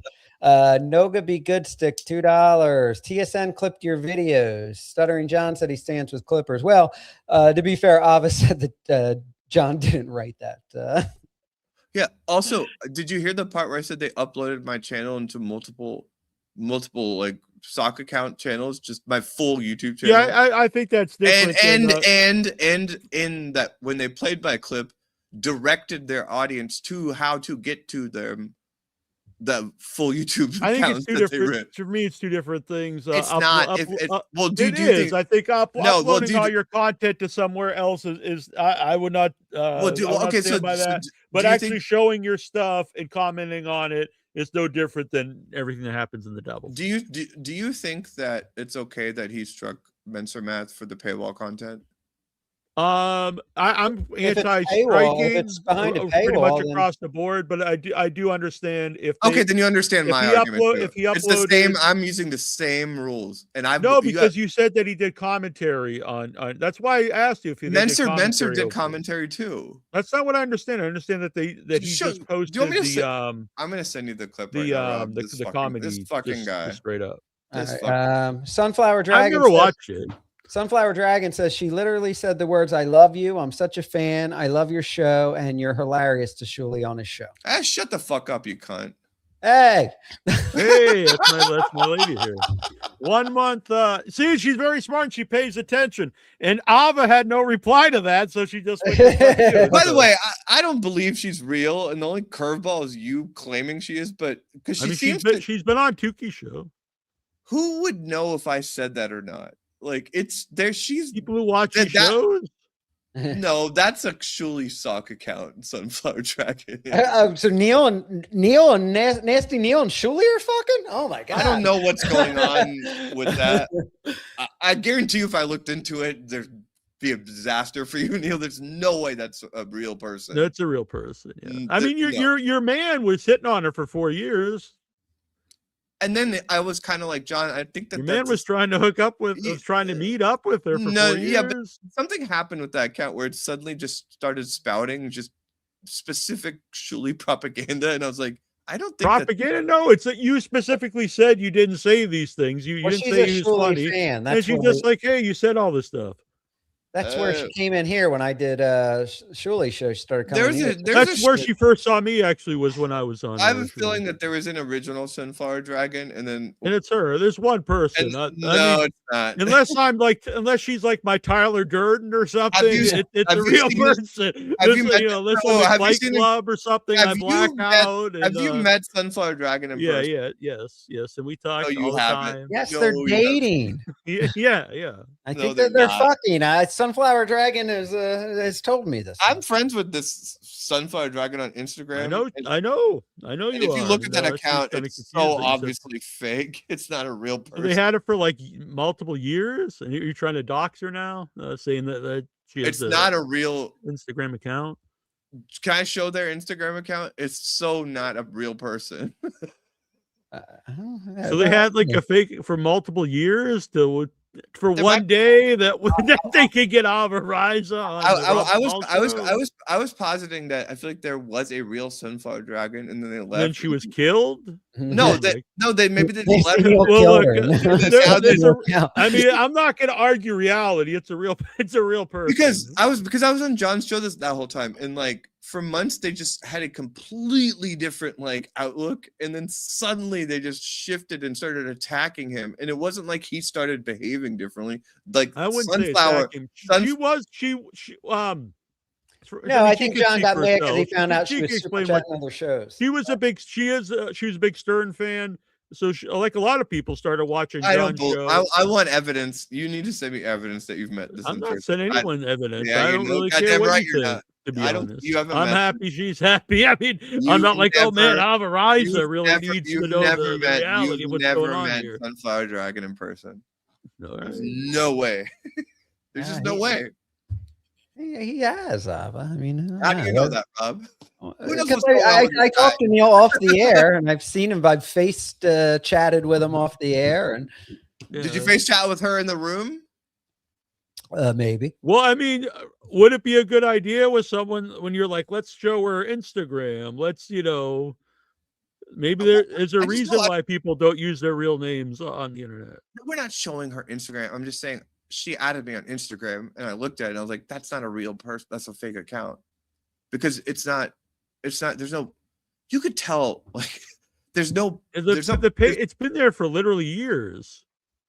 There's no pictures of them. There's no person in their life or anything. It's just like, it's just like Obama. It's just like Obama's. Kind of like what you're advocating for. Maybe you but it's not private stuff on YouTube. But it's not if private. You didn't want people to see it. Shut up, Neil. If you actually you're like, I put all this stuff on YouTube, but I didn't want people to actually watch it. But I thought it was smart to put it on a platform designed for people to watch public videos. If you actually maybe if you don't want someone to know your private information, you don't put it on social media. Well, by the way, she added me on Instagram, so it's not private to me. So I know what her account is. I see it. It's not private to me. So your analogy is retarded. No, it is. My analogy is perfect because she doesn't put private photos on her private account. Now, if you didn't want people to see your private videos, you probably shouldn't have put them on a public account.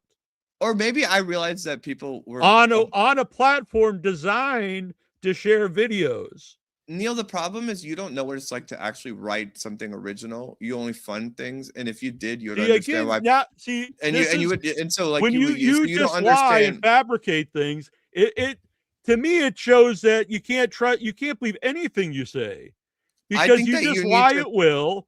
So anything you say could be a lie. I know for a fact you have people that Rob's on drugs. You can lie and say you didn't, but I know you did. I've seen the screenshots.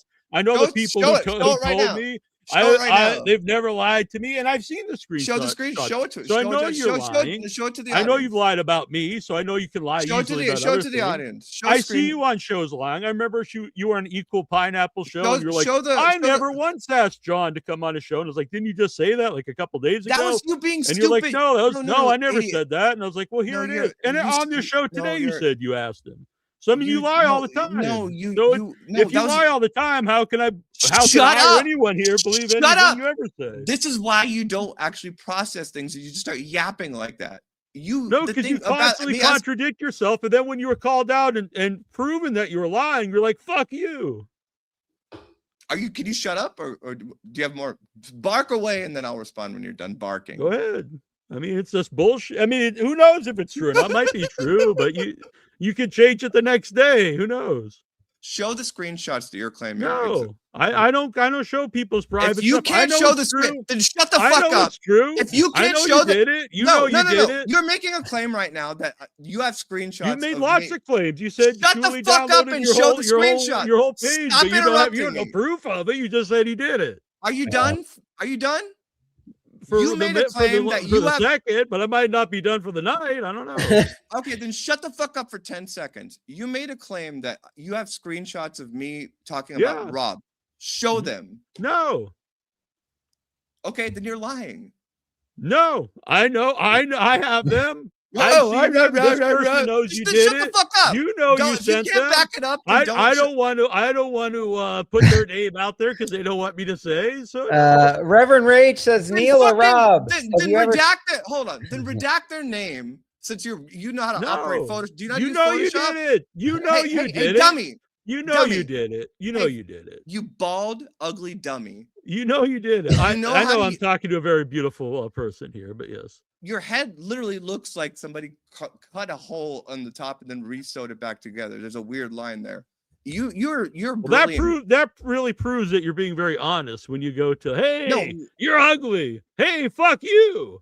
We're gonna litigate this. It's because you're a brilliant video editor, so you know how to use Photoshop. Pull up the screen, the image. I thought I paid $50 to get in these movies. And then redact the person's name and show do you have proof that I paid any money ever to be Neil, connected to a movie? I'm not going to let you get away with this. Show me the evidence of that. I'm not going to let you get away with this. If Neil is pull up Photoshop. No, Rob. Pull up Photoshop, redact their name. Pull up. I don't have Photoshop on my laptop actually, but no, you know you did it. Oh, the one you crowdfunded like a bum, you faggot. I've never crowdfunded. I've crowdfunded movies. Crowdfunded a laptop, but I've never paid to have a movie. So it's another lie, just fabricated out of your ass. Listen,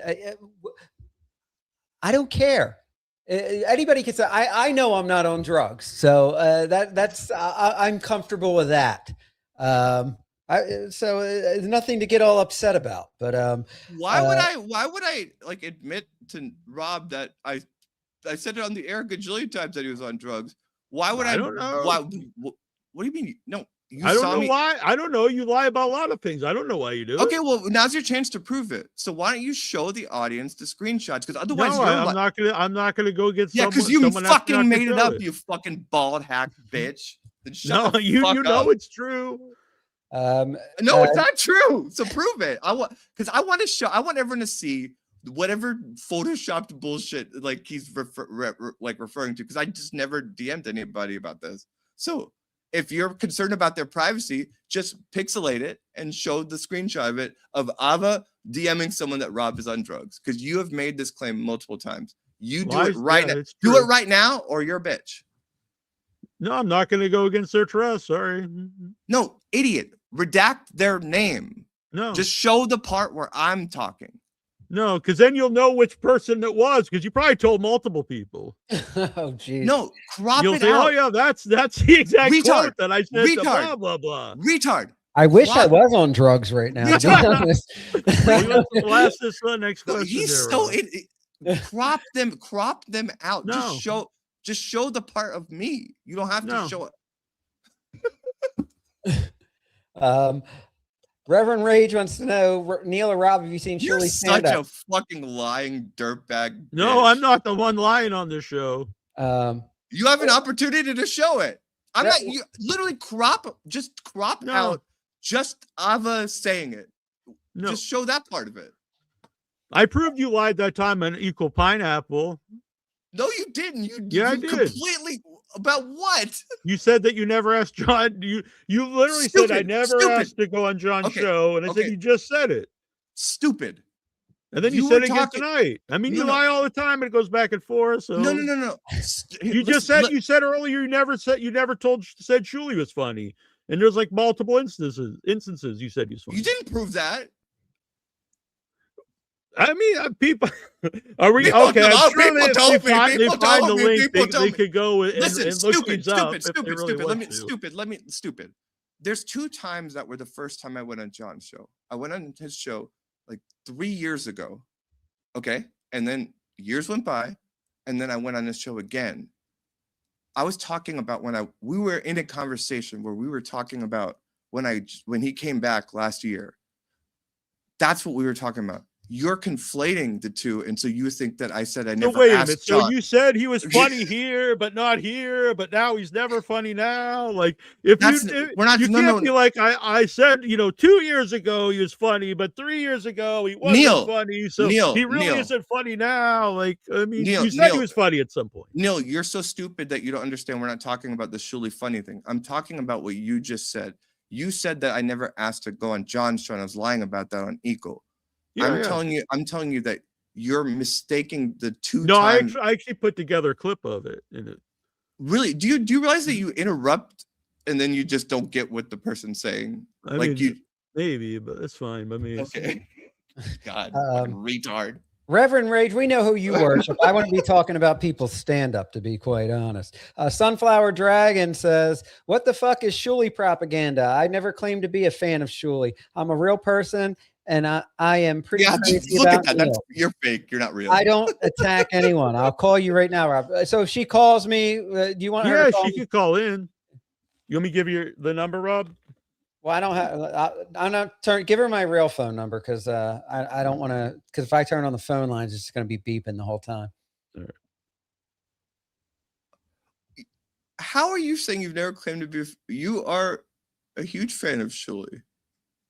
Me? No, her or whatever that is. Listen, read that. I'm a real person. I'm pretty crazy about Neil. Who talks like that? I don't People attack have anyone. feelings? You've attacked John like multiple times. A lot of times it was funny too. But like, so you didn't attack anyone. You're a real person. You're pretty. Who's crazy about Neil? I am. I'm quite smitten with him. Well, thank you, Rob. I'm crazy about you too.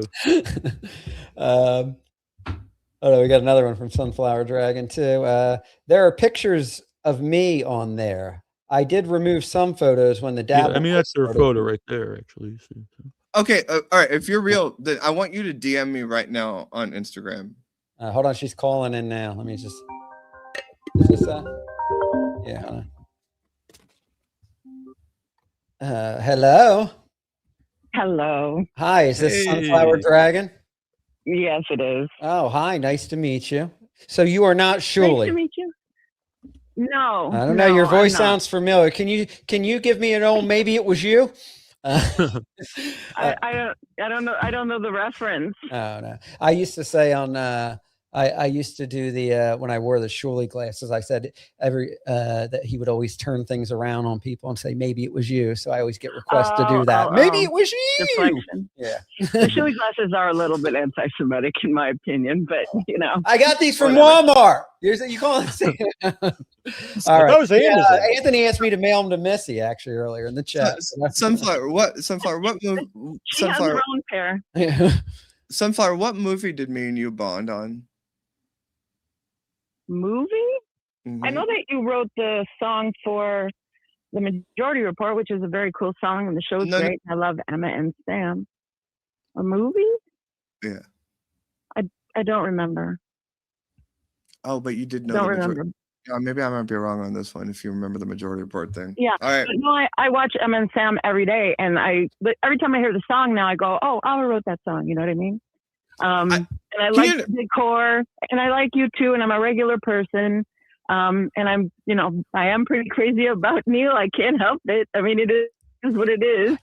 Do you have? That's the part that I was like, "There's no way this is real." Now, just a question, Sunflower Dry. You're not visually impaired at all, are you? Sunflower. Although I need readers, so that might be the issue. Oh, okay. Sunflower, be honest. Have you met up with Neal in person? Yes. Where? Yes. And on what do you mean where? Where'd you meet up? Up by him. I'm not telling you where he lives. Oh, boy. I'm not telling you where he lives. I know where he lives. Whoa. I prefer not to mention that on the air. You know what I mean? Well, no, I think like he posts for it like when he goes to the in Brookline to that place. Yeah, I don't live in Brookline, but yeah. No, but I didn't say you lived in Brookline, dummy. I said We talk about it. We Sunflower Drag. I don't know if you want to make her. We talk about it. We say it on the show almost every time we play. Give me that fat ass. Oh. Well, oh my God. We look. Have you had? We're not gonna like go over it in detail.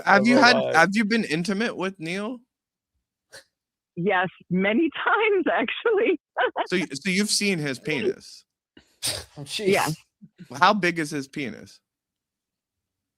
It's impressive. That's the nasty one's packing. Is it? At you. I'll say that. Is it impressive, like in length or girth or both? Both, pretty much. Yeah. I mean, yeah. What? I'm not going to go into super details about it. Yeah. Let's go to the Shuli part. The Shuli part. Who made the? Who made the? You? Who made the first move? I did. She asked me. Buy him dinner. Yeah. Who made the first move? Because physically? I like. Huh? Who made the first like sexual advance? He did. Yeah. What move did he go for? Like what move? Almost immediately, actually. Oh wow! Well, everything was. So Sunday is at 4 a.m. Actually, is the 1 month anniversary. Yeah. So. 1 month anniversary. And honestly, everything has been very, very fast moving and great. Everything's hit off instantly. When you and Neal met, you said pretty fast. Like, was he already erect when he got out of the car? Well, like Sunflower. I don't know if you're Sunflower. I don't know if you're following this like karmic thing where we're kind of learning that it seems like he's not able to conceive of an erection. And that the way that there's no trouble there, and the way that they had to fornicate was like I think by boner spooning, like because you can only get a semi. No trouble there. So you're saying Neal's rock hard. Go ahead, Ava. Go ahead. Like Neal doesn't have any. There's no boner spooning. Like he's just rock hard and just ready to fuck like doggy style and the whole thing. Multiple times a day, yeah. Wow. Jeez, now we know why they call him Nasty Neal. I just thought it was because he was. Well, I do hours of cardio a day for the last 6-7 years. So does he talk up your endurance? Yeah. Does he talk during sex? Oh, this. Oh, yeah. Like what kind of stuff does he just like chit chat or dirty? Hey, did you see that? Did you see Rob Saul last night? It was pretty good. Like what kind of Actually, his voice is much deeper with me than when he's on the show. Yeah, like, it's way his broadcast, my natural voice is much different. Yeah. No, his broadcast voice is it's a downer, but he's got to fix that. It's very high, like he yells kind of, and it goes high. Yeah, and it triggers. It's much like, deeper. You just heard me arguing with him. Like he triggers me. Like the way his voice gets when he's it drives me insane. In real life, it's much deeper, and honestly, like from the minute we started talking, like off, privately, it felt like, and this is cheesy, whatever. But it felt like we picked up on a conversation that we had already begun somewhere before. You know what I mean? Yeah. How did this get that started? sounds romantic, but it's true. It did get serious pretty fast. Yeah, like how did this get started? Well, I put in the chat that first of all, I like him. I like his personality, who he is and everything. And I've been watching, different shows throughout the Dabbleverse. I don't stick to like a show all the time every day. It's more to keep my mind off of work when I'm working. And I usually would watch like politics and news, and it's too much for me. So the Dabbleverse is mindless. So it's like touching grass, except I'm at work. You know what I mean?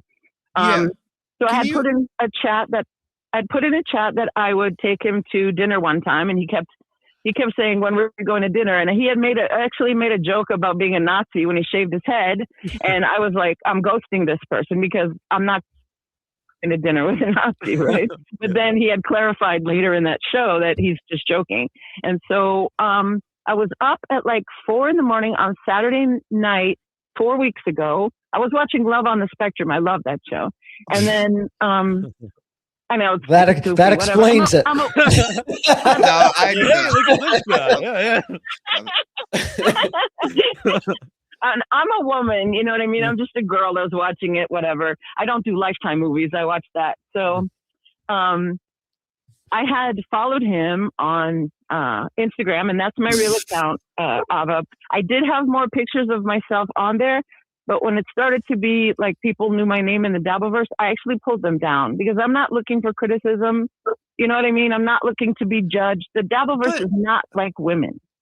I understand that, but like my Instagram is private in a way I can control, and like there's a gajillion people that have tried to add me, and you can tell by looking that they're in the Dabbleverse, and they just never can see my private photos. So like you can kind of control that on Instagram. Can I ask you a question though? Because the reason that like I was suspicious that you're not a real person is, can you acknowledge to me that like, do you remember like those first like 4 months when I was going on John's show, like you would chat in and you had a complete different tone about you that. No, I haven't changed my tone. I haven't. You don't feel like you. Go ahead. No, what I was trying to do actually was kind of double team him with you, but try to be polite about it, like about the strikes, right? So I would try to tell him, like, first I said, again, I don't think he's legally in the right, but that's just an opinion and I'm entitled to it, but he screams. Okay. Sure. So then I switched and said, beyond that, I think it's wrong. It's just wrong to do the strikes. And then he was mad about it, but then he listened to you saying the same thing and reversed them. And I literally super chatted him and said, I'm so, I'm proud of you when you can listen to someone and learn, trying to be positive. And, I don't know what happened. He flew off the handle, but I'm not a negative person. Even when he yells at me, I just change the channel. I don't, you know what I mean? I do. I guess, do you not, because I feel like you'd been challenged about the Shuli part of it and you reflexively defended him on it. I guess I don't understand how I never defended Shuli.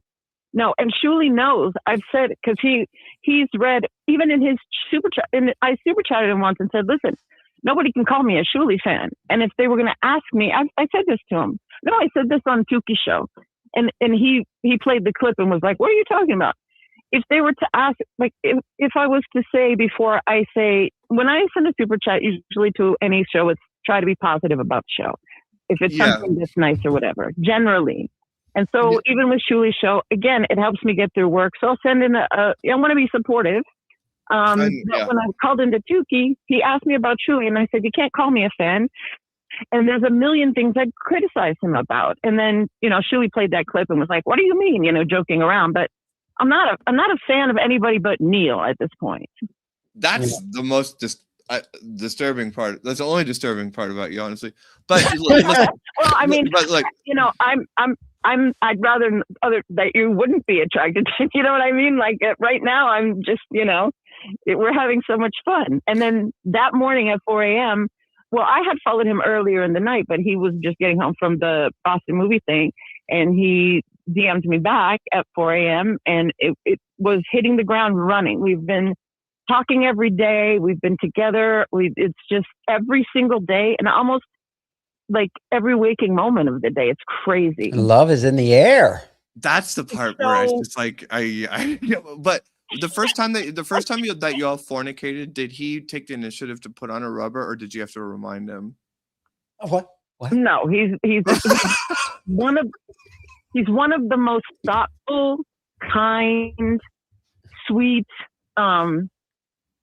just conversations we have. We talk about everything. It's he's wonderful. Like you don't have to ask him. Yeah, we have a great time all around, everything, intimate stuff. Listen, but we have fun just talk about goofy things, watching. Everything. Listen, I want you to check back in after you have your first argument with him, because I don't know if you understand. We did today because she was arguing with him. Arguing with him is like with 9/11 bananas and pineapple on. No. We argued today. He has the ability. Go ahead.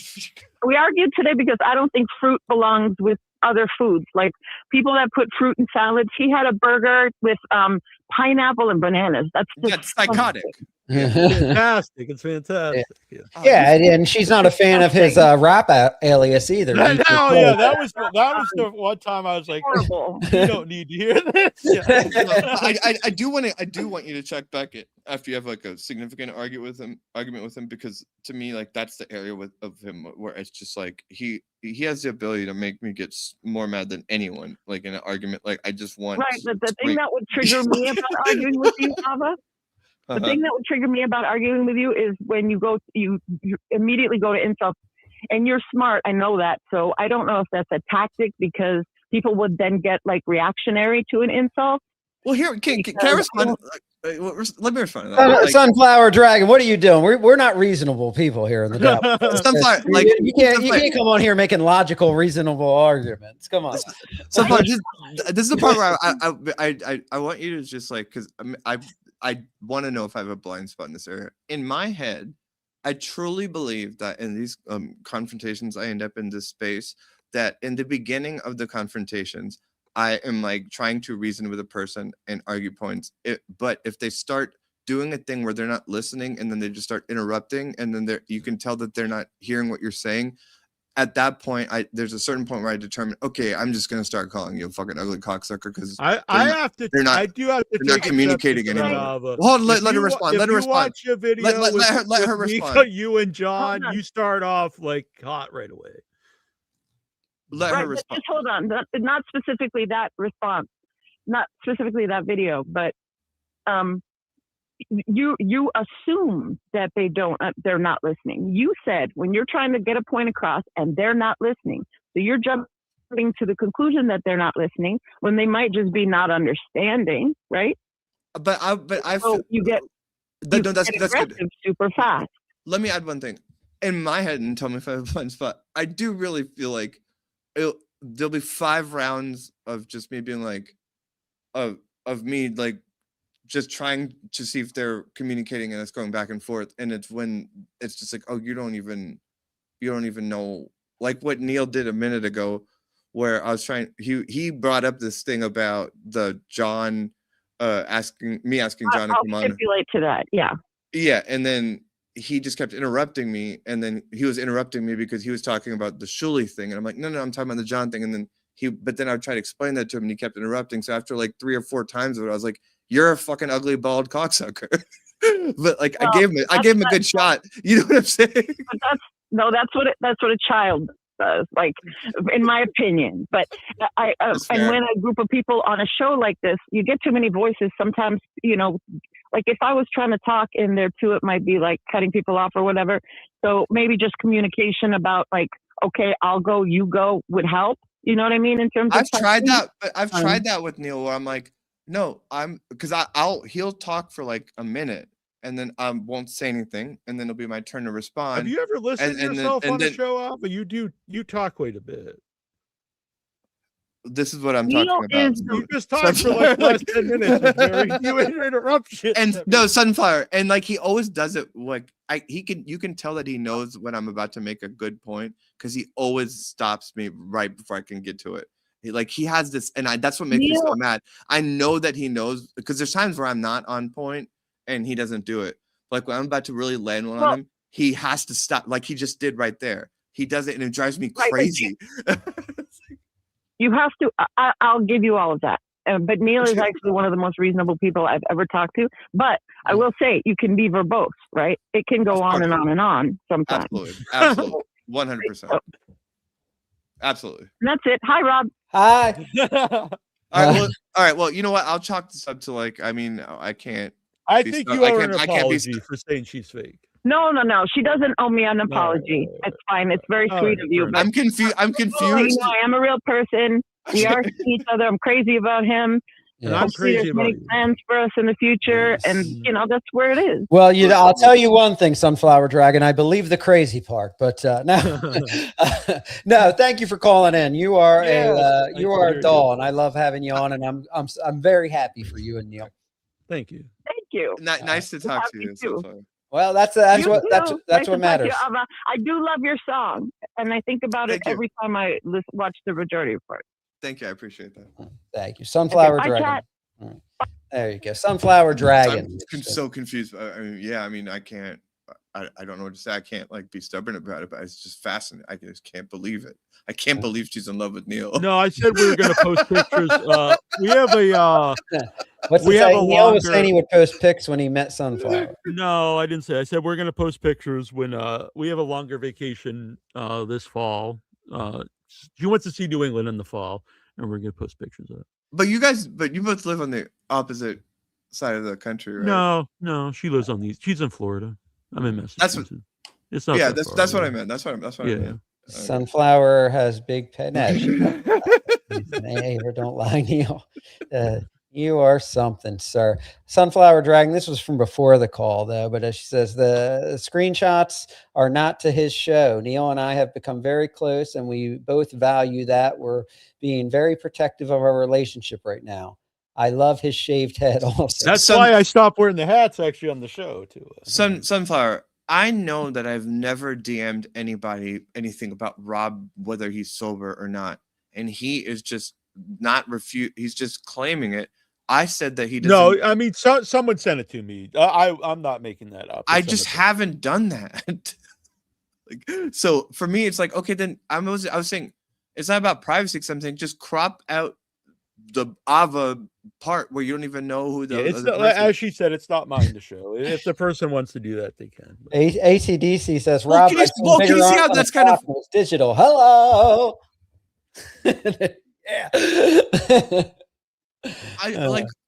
I just like I say it on the shows. Like I'm not. To me, this is like important because like I'm not DMing and gossiping. Like if I'm either on a show or if somebody wants to ask me a question in a DM or something. But like I'm not writing someone like Rob Saul looked like he was high tonight. Oh yeah, I'm sure it's been said, but who cares? I know I said it. I said it on the show, but I'm not like yeah. Oh, the DM. That's my point. Voltaire, $5. See how it acts when it's not on a show with people kissing his ass because of what he is. Nonsensical arguments, then yelling insults. Who, Neal? I thought Neal was very reasonable. And if you're talking about me, there's no show where anyone's kissing my ass. It's just people no, actually, Ava, there was so that you know the clip with me, you, and John. Yes. You know so. There was a part of that where Sunflower actually picked up on it because I told you privately that you're the only person that I've actually lost my cool with on any shows, and she picked up on this. She told this to me recently. She said there's one part in there where I make fun of your laugh, and she's like, that's very unlike you because I normally don't make fun of anyone's looks or anything personal. And she saw that was me like actually losing like my cool and going to like sort of an attack on somebody. So I thought that was interesting. That's the only thing I don't care about. But she just picked up on that. It's not that you care about or not, but she picked up that it's not like me to Sunflower. The reason I was yelling at him in that is because me and him had a discussion on Kiki's show. So I was yelling at him about that. And so that's why when he got on John's show, I was already like fired up because what happened Kiki's show. I'm not. Yeah, it wasn't really. The point was that she could just pick up that I actually did lose my cool at that point. Yeah, but she says Neal's not a liar. Neal is an honest guy. I mean, I've never known Neal to make up stuff. No, that's what's so frustrating about him is like I recognize that there's something wrong that must be something wrong with me because people I respect love Neal, and I see it normally. But like when you like what just happened, like he was just lying, and it drove me crazy. No, I'm not lying. You have either you show the proof or you're lying, buddy. Like it's just no, it's not. As she said, it's not my thing to show. If the person who sent it to me wants to show it, that's up to them. Yes, Ava, how does I think you guys had this conversation. How does hurling insults and acting like a 4-year-old make your case? This was all sent before the call, but I don't know any. If I could piggyback on something you said a week ago, or no, maybe 2 weeks ago, Rob, it's that when you go on John's show, it's a different language, and so you're going to be more performative in that sense, and then there's other shows I would like to but at the end of the day we're on a show, and so we're doing a show, and so the fun part about the Dabbleverse, unlike like I wouldn't be like this in real life, but like if you just are like this guy's an asshole, then you just fucking call him a fucking asshole and just act like a bitch. Like that's what's so fun about it, because we're doing a show. And I think that a lot of people here are just here to kind of make friends. But like I have friends. I don't need any new friends. I have a lot of friends. So here the fun part is like you can just hurl insults and call him a bald cocksucker and then agree with him 20 minutes later. That's just the fun of it. Like what else are we here for? Is this crazy, Rob? Well, I mean, listen, this is it's all a shit verse here, but I don't know what to how to respond to that, to be honest. I mean, it's actually a very like deep thing to really think about what we're doing here, but I don't know. It's like that's what's me and Neal, like I just like the worst side of me has come out against him, like when me and him have argued before. And then we've like worked it out, and I've apologized to him in the DMs, which I do appreciate. Right, but then Neal has always defended you to me, even when I was on my tirades against you. Oh, exactly, but then I just did it again. Like we just it happened again. But I don't know. We're here, so yeah. But somewhere in between, like just when someone's hurling insults and the times that we're calm and speaking with each other, and then we all know each other when we privately message. The audience should be able to kind of gauge who people are, and I'm not always hurling insults. There's a lot of times where I'm just sitting here trying to like make very like thoughtful, things, but you guys are just going to focus on me yelling, because when I do it, I get really brutal. But again, we're doing a show, and it's fun to just call someone a fucking cocksucker. Cocksucker. Yeah, that's what you called me that on that. Remember the Inception stream, the one where like we were watching John and you guys were watching us watch John watch you, and we were all screaming at each other. Yeah, that's funny, isn't it? I thought that's funny.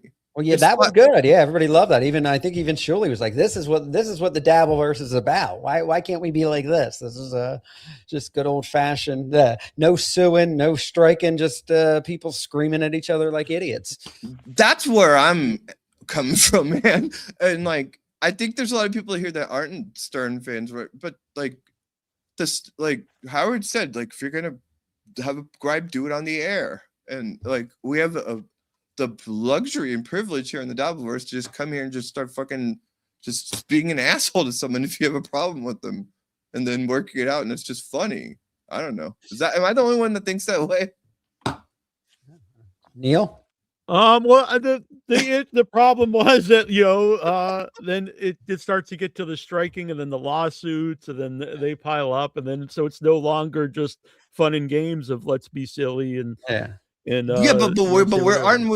we saying that we don't like that? Like to me, I'm 100% against. Yeah, like I don't like John. I don't want John to sue. I don't want anyone to sue anyone. I don't want to be called an anti-Semite. I don't want people to do defamation suits. We just come here and then we just say shit. The problem is once it began, you can't go back. You can't put the toothpaste back in the tube. Whatever the cliche is. Which that's another thing about Dan. I've noticed when I watch him, he speaks in nothing but cliches. It's just like cliche. Yeah, Dan is. I think everybody can agree that Dan is just the worst. I mean, that's how we can all come together. yeah, we can all. How about we? It's 2 a.m. How about we end on that? Dan is a horrible human being. But real quick, Hakon Uni Boy, thank you for gifting a membership. Sunflower Dragon, he was not lying. A third party that he trusts said that you texted them. They aren't. Sunflower Dragon, the way that this works is that people like Chad Z were like, Ava struck my channel and I've got the DMs to prove it. And then when he was put on the spot, he posted the screenshots of them and they're just obviously photoshopped, like Ava being like, hey, John, we're going to get him again. They're attacking the LGBT community. So every time people are asked to produce screenshots, it turns out they're fake. I'm telling you that I didn't say that to anyone. And so if he's going to die on this hill like he was earlier, then at a certain point, it's just like, okay, crop out just me saying it. Because he claimed that I've said this to multiple people. So technically, if he cropped it out, we wouldn't know who it was, even though we wouldn't even see what they said. So he's making an unfounded claim that isn't true. So what do you want me to do other than just be like, someone DM sent it to me, and it's someone that I trust, someone Rob trusts. And who? I don't want to say their name. Okay, then crop out. Okay, what did I say? Quote me. No, because if you play this game, like if you know the quote, then you'll just like, oh, this is exactly what I said to so and so. So I'm so far from that. Again, I don't do that, so I wouldn't even. If they decide they don't mind me saying, I'll say it. But yeah, ask them for permission. But otherwise, I did. I don't think they're online. Yeah, they're not gonna let you do that because it's bullshit. Well, listen, it is 2 a.m. and I got to go watch the Survivor finale before someone spoils it for me.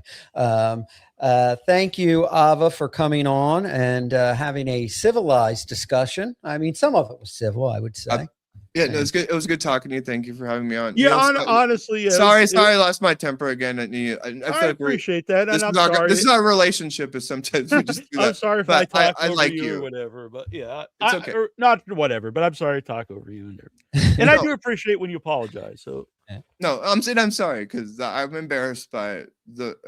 There was a moment there where I was like, "Oh, you're losing your temper at this guy." I respect that you come on the show. I respect that you come on the show and you talk to everybody. Yeah. There's a better version of myself that I aspire to be. I've talked to you. Would not have behaved that way. I've had very nice conversations with you in private. So we didn't have to do it even in the DMs. I'm sorry. I didn't do it, so it makes me mad. But we are where we're at. So either way, I love you, Neil, and I'm sorry. No, thank you. I appreciate it. And what was the gayest sentence ever? Survivor? I don't know. I gotta listen. I gotta watch my show. When I go on social media, if I click social media, someone's gonna ruin it for me. But no, that's true. Yeah. But all right. Thank you, Ava, for coming on. And anything that anywhere you're gonna be, you're not doing a show or anything, are you? No, I did sign up for Super Tips, so I have the option, and I think I just got approved. So I might do like pop-up streams randomly. But the wheels are turning in that area. They're a little hard to do with StreamYard. You probably have to use EVMux or. Well, I might write you about that because that's what I was worried about. Because people said EVMux, but I've been on shows where people have super tipped that it's a StreamYard link. So, like, does it not work with it? Or I'll ask you this. Yeah, I'm not. I think you actually. Yeah, I could talk to you off, but I think if you just use StreamYard, you can't do it. I'll figure it out. I used to know. I used to be good at this kind of stuff. But yeah, they just approved it. So yeah, I'll keep you posted. You can have the link, but to actually pop up like the voice chats. Well, I don't want voice chats. And Neil, your show were Beyond. Yeah, Without Your Head. It's live Thursdays. But I just did a live interview with Richard Stanley live from the set of his new movie, Winnie the Pooh 3, Blood and Honey, which was really cool. He had some of the cast on there, and I just cast Richard Stanley in a radio drama that I'm doing. So. All right, and the Clippers want to know: are they allowed to clip your show when you're on there, Ava, or are you going to strike them? What? No, but they're probably going to try to get my channel taken down, even though, again, I thought you meant this show. It's like this has to be clipped. I'm sure there's clips already. I'm done. Yeah, they're talking about. I see her own show. I see. Yeah. Yeah. Again, Shuli is lying and saying that I'm still trying to get his channel taken down, which makes people fuck with my life. So if you wonder why I'm mad at him, it's because of lies like that. All right. Well, we're going to head out and we will see you next time. Thank you. God bless. Good night, everybody. God Thanks for the bless. super chats. Thanks, Ava. Thanks, Neil. Thanks, everybody. I love you all. Have a wonderful That's the show, folks. Thanks for dropping in. Yeah. That's how it goes.